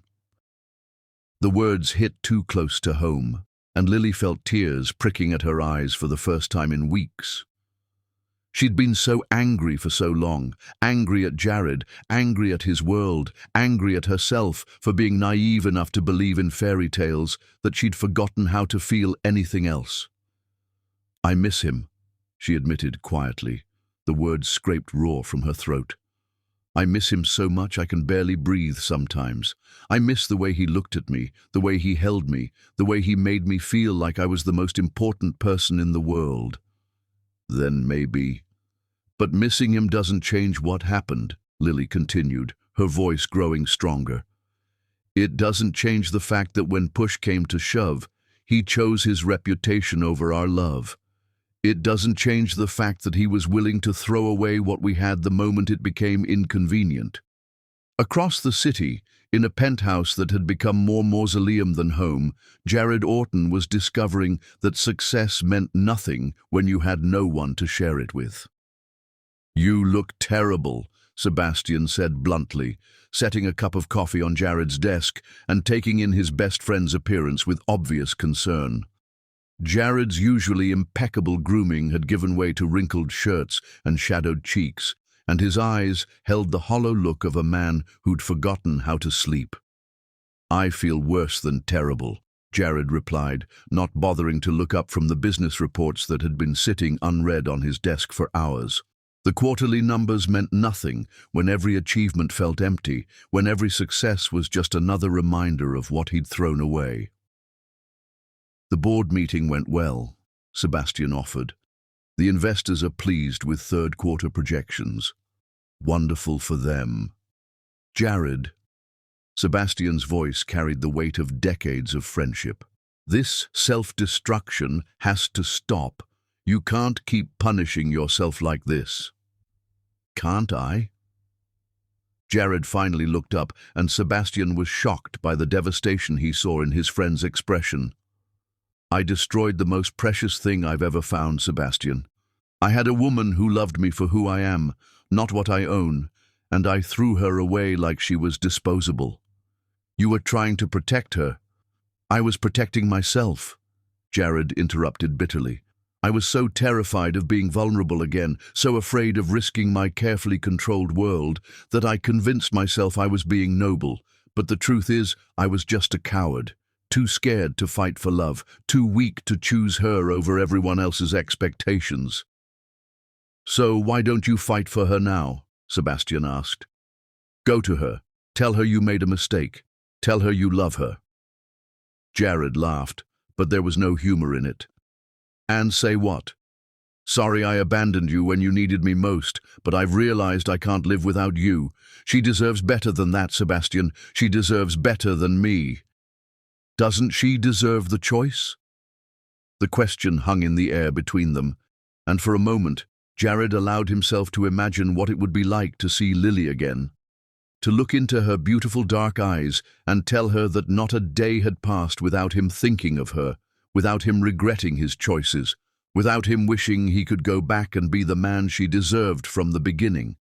But then he remembered the look on her face when she'd walked out of his apartment, hurt and disappointed and utterly done with him, and he knew that ship had sailed.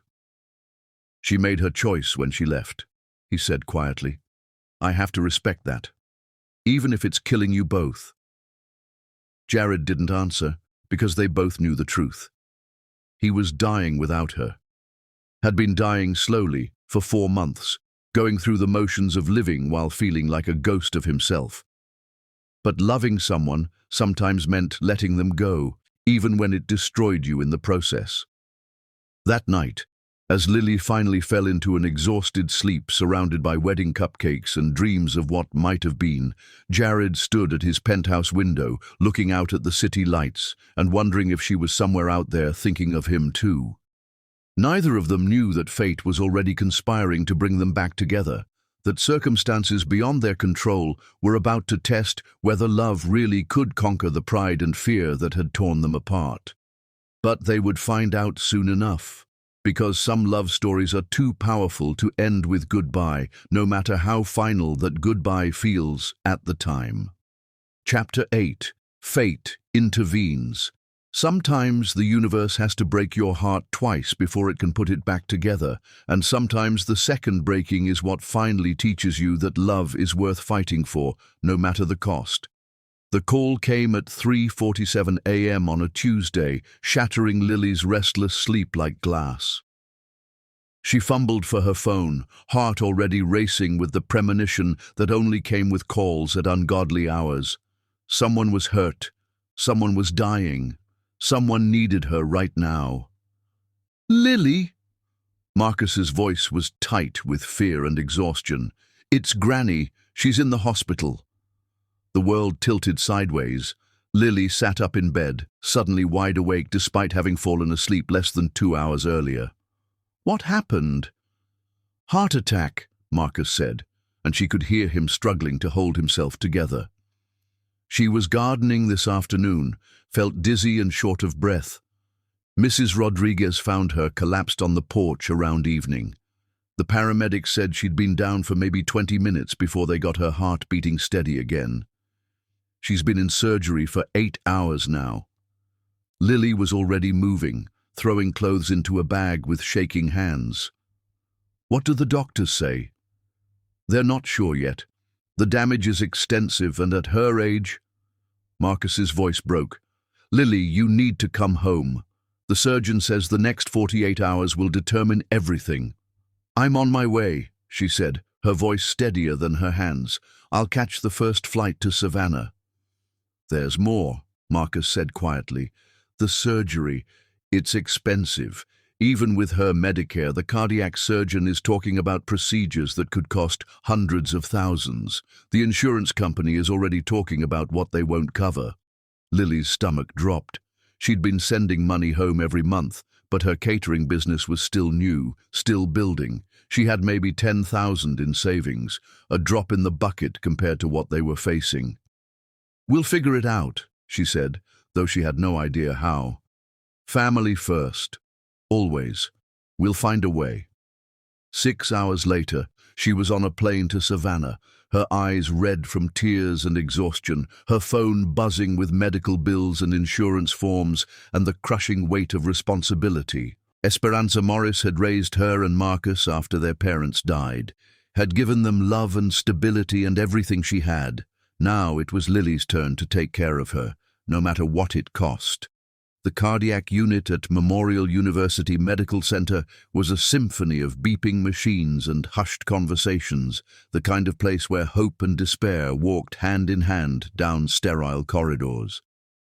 Lily found Marcus in the waiting room, looking older than his 28 years, his usually immaculate appearance rumpled from spending the night in a hospital chair. "How is she?" Lily asked, sinking into the chair beside him. "Stable, but critical," Marcus said, rubbing his eyes.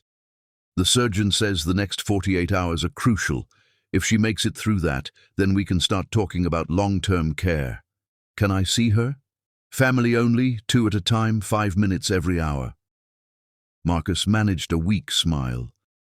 "I've been telling them you're practically a doctor with all your medical knowledge from taking care of her."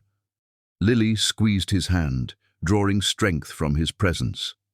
They'd always been a team, she and Marcus, united in their determination to honor the woman who'd saved them both. Whatever it took, they'd find a way through this. That afternoon, while Esperanza slept under a maze of tubes and monitors, Lily met with Dr. Sophia Hassan, the cardiac surgeon who'd operated on her grandmother. Dr. Hassan was an elegant woman in her 40s, with kind eyes and gentle hands, but when she explained the extent of Esperanza's condition, her words were brutally honest. "The damage to her heart is severe," Dr. Hassan said, showing Lily the scans that might as well have been written in a foreign language. "We've done what we can surgically, but she's going to need ongoing care, medications, possible additional procedures.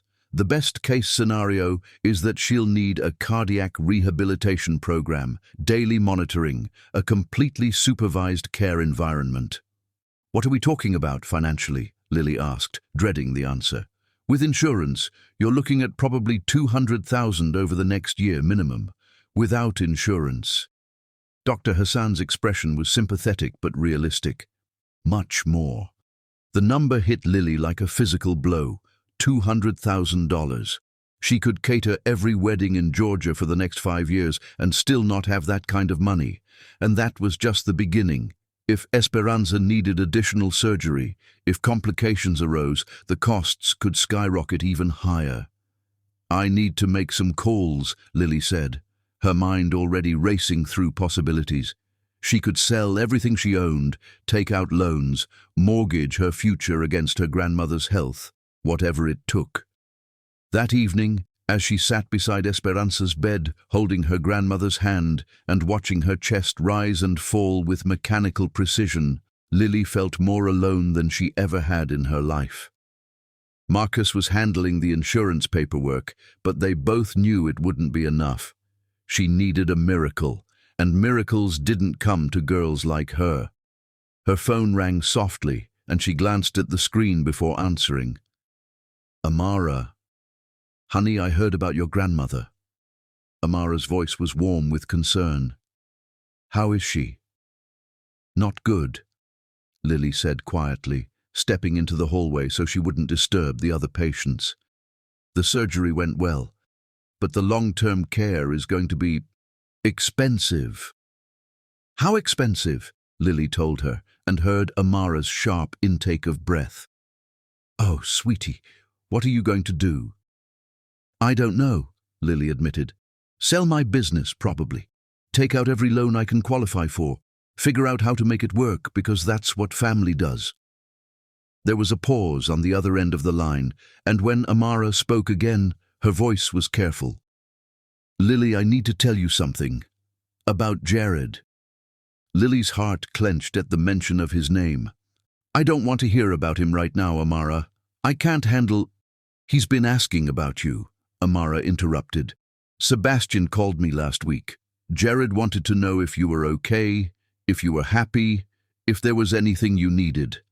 Well, you can tell Sebastian to tell Jared that I'm fine, Lily said, though they both knew it was a lie. What if he could help? Amara asked gently. No. The word came out sharper than Lily intended. Absolutely not. I won't take his charity, Amara. I won't become the poor girl he throws money at to assuage his conscience. But if it could save your grandmother... No, Lily repeated firmly. I'll find another way. But even as she said it, she knew that other ways might not exist, and as she hung up the phone and returned to her grandmother's bedside, she felt the weight of impossible choices pressing down on her chest like a physical presence. What she didn't know was that 800 miles away in Manhattan, a different kind of conversation was already taking place. Jared, it's Sebastian. I have news about a situation that requires discretion. Jared had been staring out his office window, lost in the same thoughts that had consumed him for months, when Sebastian's carefully neutral tone caught his attention. In their years of friendship, Sebastian only used that particular inflection when discussing matters that needed to stay off the record. What kind of situation? Jared asked, though something in his chest was already tightening with inexplicable concern. A family in Savannah. Elderly woman, heart attack, critical condition. The medical costs are substantial, beyond what insurance will cover. Sebastian paused meaningfully. The family name is Morris. The world stopped. Jared's hand tightened on the phone until his knuckles went white. Esperanza Morris? You know her. She's... Jared's voice caught. She's Lily's grandmother. The woman who raised her. I see. Sebastian's tone remained carefully neutral, but Jared could hear the understanding beneath it. The family is facing impossible choices, the kind that destroy people. The words hit Jared like a lightning bolt. Esperanza Morris, the woman who'd raised Lily, who'd given her love and strength and everything good in her character. He remembered the stories Lily had told him about her grandmother, the warmth in her voice when she spoke of the woman who'd saved her and Marcus after their parents died. How much? He asked without hesitation. Jared? How much, Sebastian? Probably 200,000 minimum, maybe more. Done, Jared said immediately. Transfer whatever they need to the hospital. Make sure they have the best cardiac surgeon in the country. Private rooms, whatever it takes. She won't accept it if she knows it's from you, Sebastian warned. Then make sure she doesn't know, Jared said firmly. Set up an anonymous donor fund. Make it look like insurance coverage, I don't care. Just make sure that woman gets the care she needs. But even as he gave the orders, even as he arranged for Dr. Elena Rodriguez, one of the country's top cardiac specialists, to fly to Savannah, Jared knew this was about more than just medical bills. This was his chance to do something for the woman who'd shaped Lily into the incredible person she was. This was his chance to protect what was most precious to her, even if she never knew he was the one doing it. And maybe, if he was very lucky, it was his chance to prove that love wasn't just about grand gestures and passionate declarations. Sometimes love was about showing up when someone needed you most, even if they never knew you were there. Especially then. Chapter 9. Fighting for Forever. The moment you realize that pride is a cold companion compared to love is the moment you understand what it truly means to fight for someone, not just with grand gestures, but with the kind of quiet, persistent devotion that says, "I choose you every day, no matter what it costs me." Lily knew something was wrong the moment Dr. Hassan walked into the family conference room, wearing an expression of barely contained excitement instead of the carefully neutral professionalism she'd come to expect from medical staff. It had been 3 days since Esperanza's surgery, 3 days of watching monitors and praying to whatever gods might be listening, 3 days of trying to figure out how to pay for a miracle. "Ms. Morris," Dr. Hassan said, settling into her chair with what looked suspiciously like a smile tugging at the corners of her mouth. "I have some rather extraordinary news." Lily's stomach clenched. In her experience, extraordinary news in hospitals was rarely the good kind. "Is she okay? Did something happen?" "Your grandmother is doing beautifully," Dr. Hassan assured her quickly. "Better than we dared hope, actually. Her heart is responding well to the medication and her recovery is ahead of schedule. But that's not the extraordinary part." Marcus leaned forward, his hand finding Lily's. "What is it, Doc?" "It seems your family has a guardian angel," Dr. Hassan said, her smile now fully visible. "We've received word that all of Mrs. Morris's medical expenses, the surgery, the ongoing care, the rehabilitation, everything, have been covered by an anonymous donor." The words didn't compute. Lily stared at the doctor, certain she'd misheard. "I'm sorry, what?" "An anonymous donor has established a medical fund specifically for your grandmother's care," Dr. Hassan repeated. "Not just for this hospitalization, but for all future cardiac-related treatments, physical therapy, medications, follow-up procedures, home nursing care, everything she needs to make a full recovery." Lily felt the world tilt sideways. That's impossible. Who would do something like that?" "That's the anonymous part," Dr. Hassan said gently. "The donor specifically requested that their identity remain confidential. All I can tell you is that the fund has been fully funded and verified through the hospital's financial department." "How much money are we talking about?" Marcus asked, his voice hoarse with disbelief. "Enough to ensure your grandmother receives the absolute best care available for the rest of her life," Dr. Hassan said. "This donor has essentially removed all financial barriers to her recovery." Lily sat in stunned silence, her mind racing through possibilities. Who could afford something like this?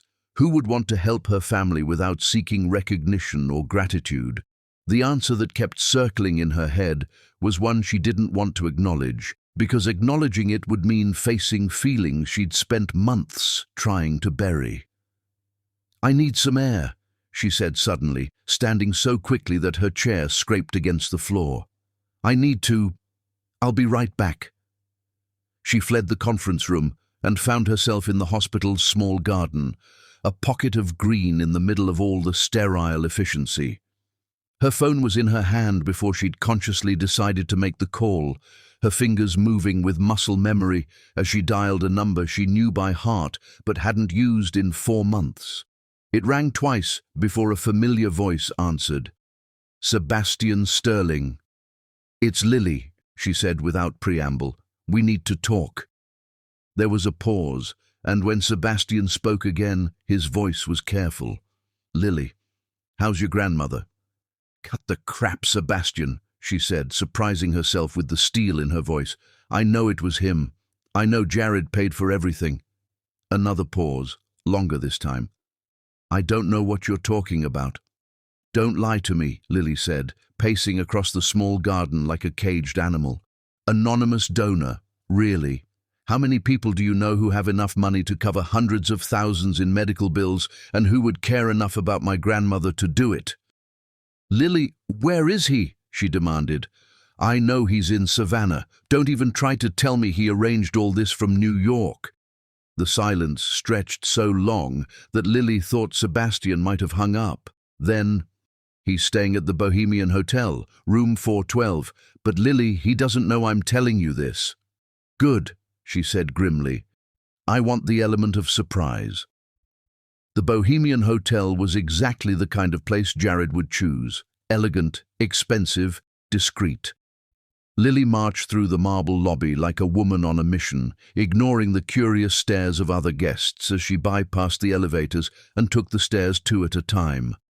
By the time she reached the fourth floor, her heart was pounding with a combination of exertion and fury and something else she didn't want to name. She pounded on the door of room 412 with enough force to wake the dead. "Jared!" she called out. "I know you're in there. Open the door." Footsteps, a pause, then the sound of locks being turned. When the door opened, Lily felt her breath catch despite her anger. 4 months apart had done nothing to diminish Jared's devastating appeal. If anything, he looked even more handsome, though there were new lines around his storm-grey eyes and a tiredness in his posture that spoke of sleepless nights and difficult choices. "Lily," he said quietly, and the way he said her name made her want to forget why she was angry and fall into his arms instead. "You son of a bitch," she said, pushing past him into the suite. "How dare you?"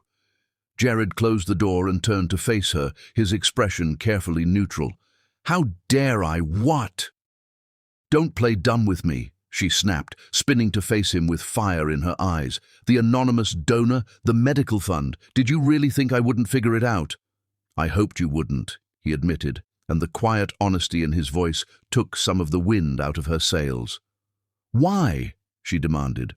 "Why would you do this? We're not together anymore, Jared. You made that perfectly clear when you let me walk away."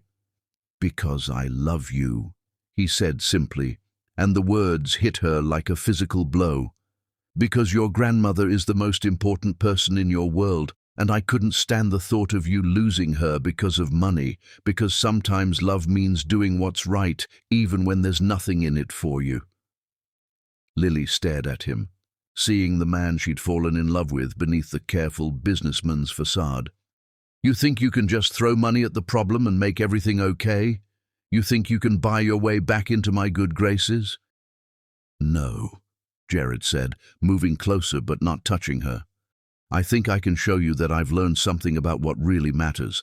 I think I can prove that love isn't about protecting yourself from getting hurt.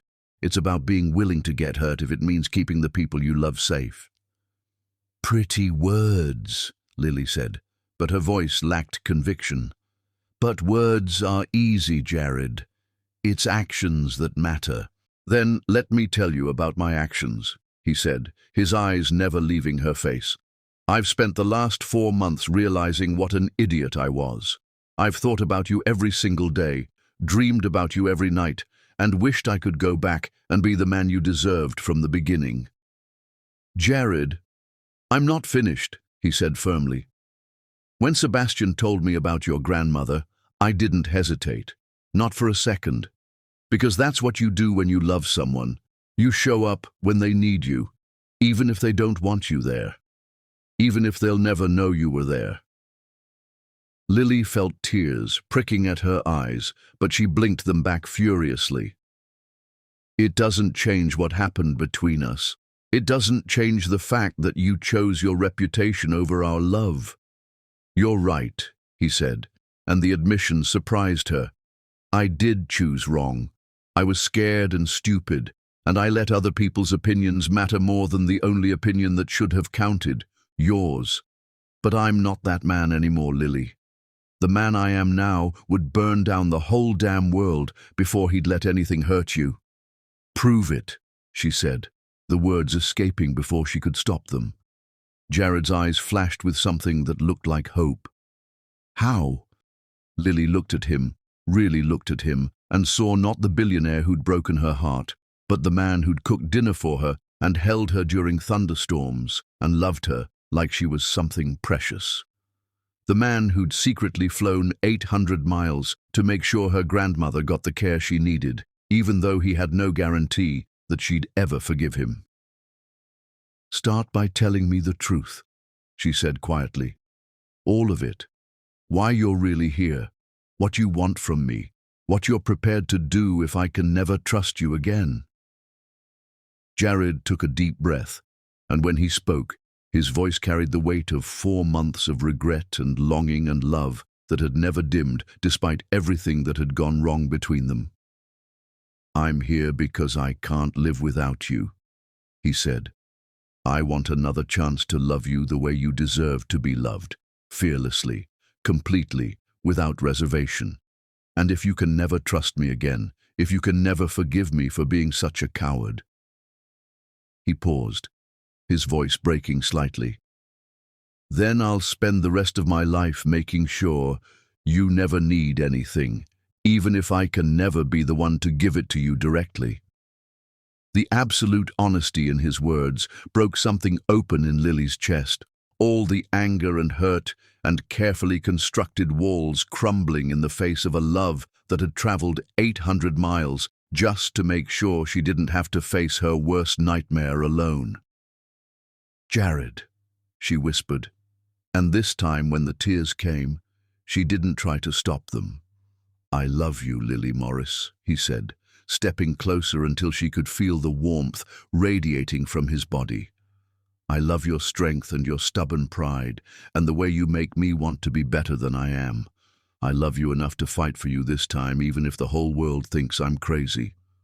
"The whole world probably does think you're crazy," she said through her tears.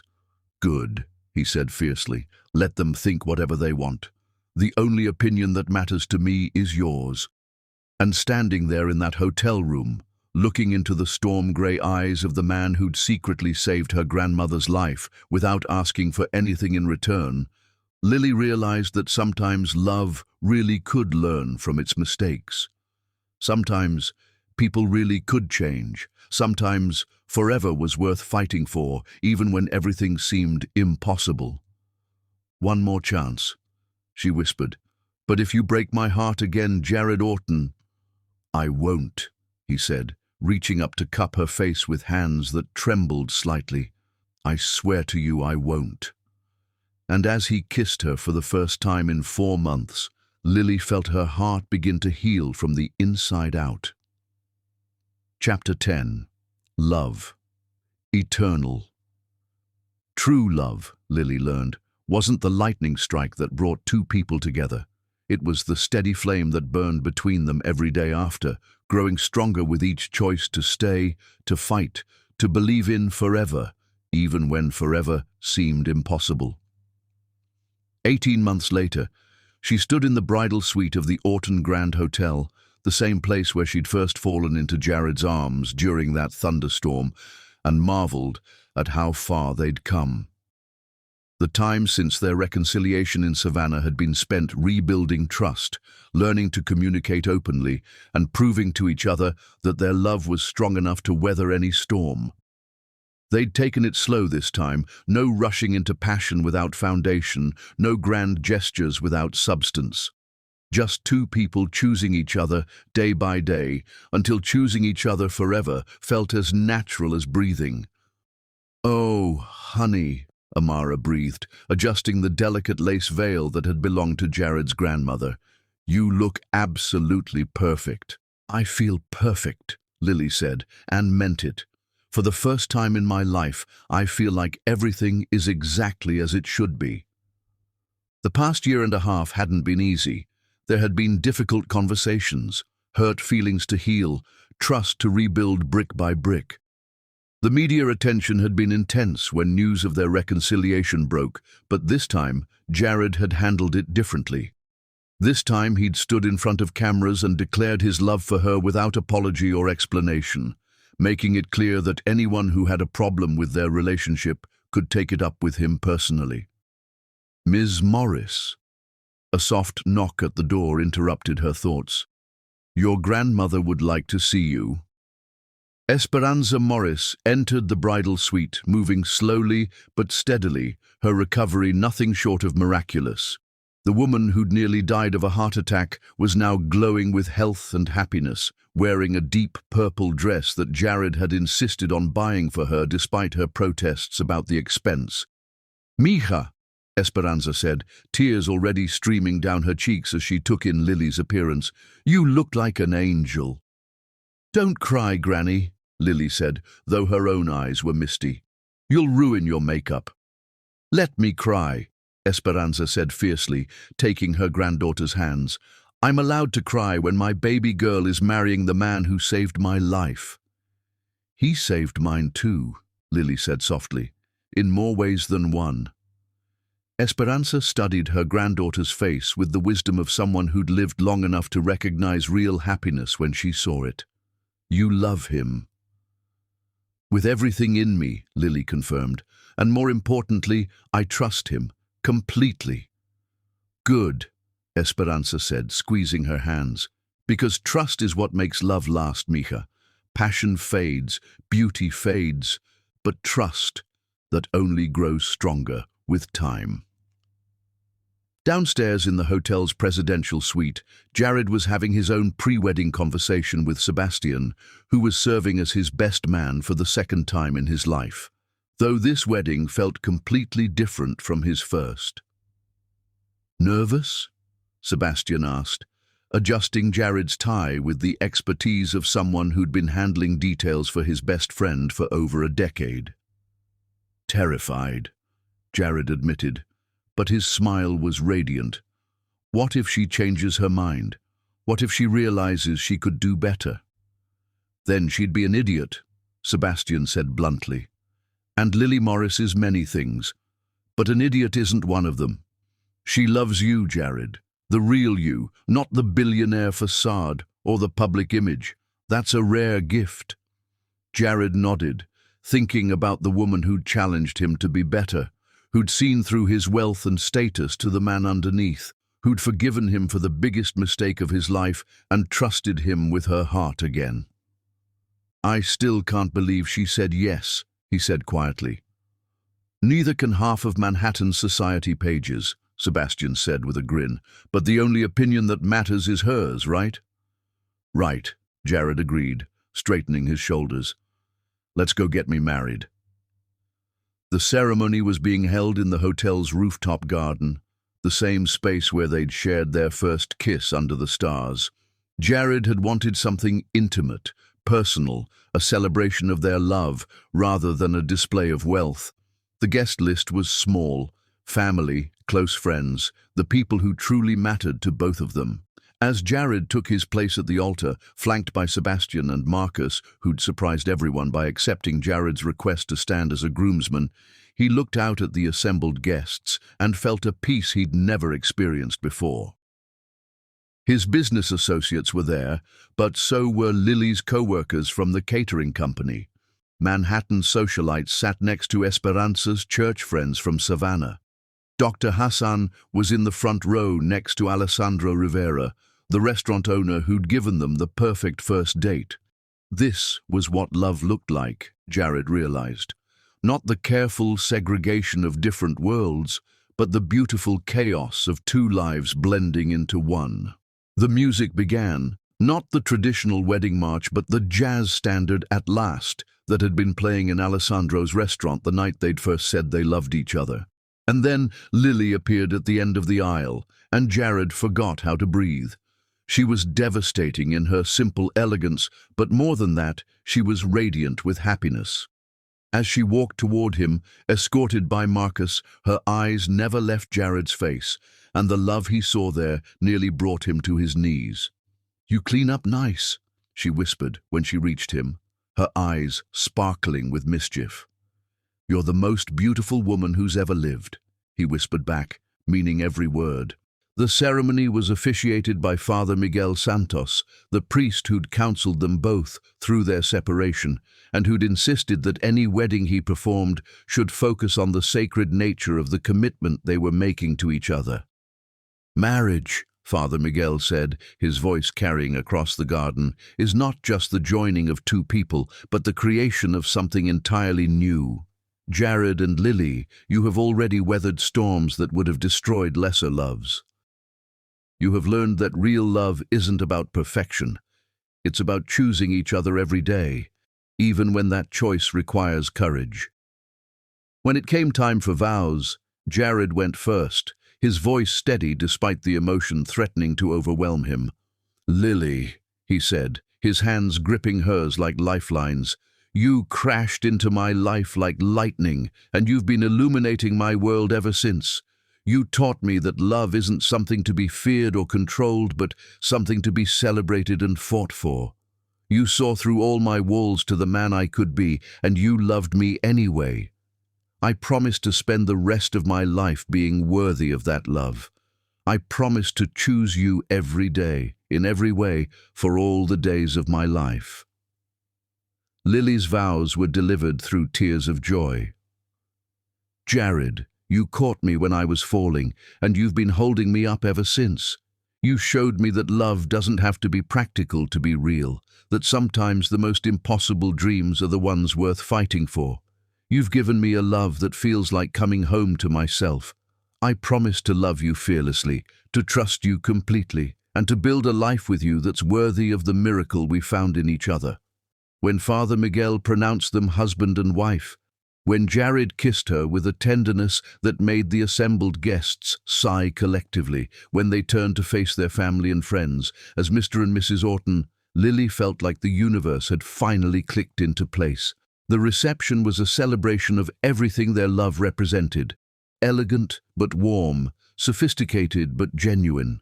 They danced to jazz music under string lights, shared cake that Lily had insisted on making herself, despite protests about brides not catering their own weddings, and laughed with the people who'd supported them through everything. "Any regrets?" Jared asked as they swayed together during their last dance as newlyweds, the hotel suite that would be their honeymoon retreat waiting upstairs. "Just one," Lily said, pulling back to look into his storm-grey eyes. Jared's heart stopped. "What?" "I regret that it took us so long to get here," she said with a smile that was pure joy. "I regret all the time we wasted being afraid when we could have been building this beautiful life together." "We weren't ready then," Jared said wisely. "We needed to learn how to love each other the right way. We needed to grow into the people who could make this work. And now, he said, spinning her one last time before pulling her close. Now we have forever to figure out just how beautiful love can be when it's built on the right foundation." Later, as they stood on the balcony of their honeymoon suite, looking out at the city lights of Manhattan, Lily reflected on the journey that had brought them here.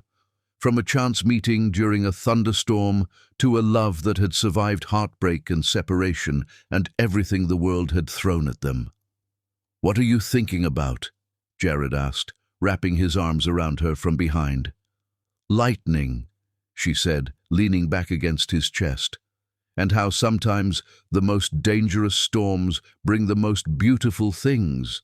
Like love, like us," she corrected, turning in his arms to face the man who'd become her husband, her partner, her home. "Like the family we're going to build and the life we're going to create and all the storms we're going to weather together." As Jared kissed her under the Manhattan sky, both of them knew that their love story was really just beginning. They had challenges ahead, dreams to chase, a lifetime of moments to share. But they would face it all together, hand in hand, heart to heart, knowing that some love is strong enough to conquer anything, even lightning, especially lightning. Epilogue 3 years later. The sound of children's laughter filled the penthouse garden as Lily watched her 2-year-old twins, Isabella Rose and Marcus Alexander, chase bubbles across the manicured lawn. Jared emerged from the kitchen carrying a tray of lemonade, his hair slightly mussed from being used as a jungle gym by their energetic offspring. "How did we get so lucky?" Lily asked, settling into his arms as they watched their children play. "We didn't get lucky," Jared said, pressing a kiss to her temple. "We got brave. We chose love over fear, and love chose us back." Above them, storm clouds gathered on the horizon, promising rain. but neither of them was afraid of storms anymore. They'd learned that lightning could be beautiful, that thunder was just the universe's way of applauding, and that the most powerful force in the world wasn't the storm itself. It was the love that could weather any storm and come out stronger on the other side. Thunder rumbled in the distance, and Lily smiled. Let it storm, she thought. We're home,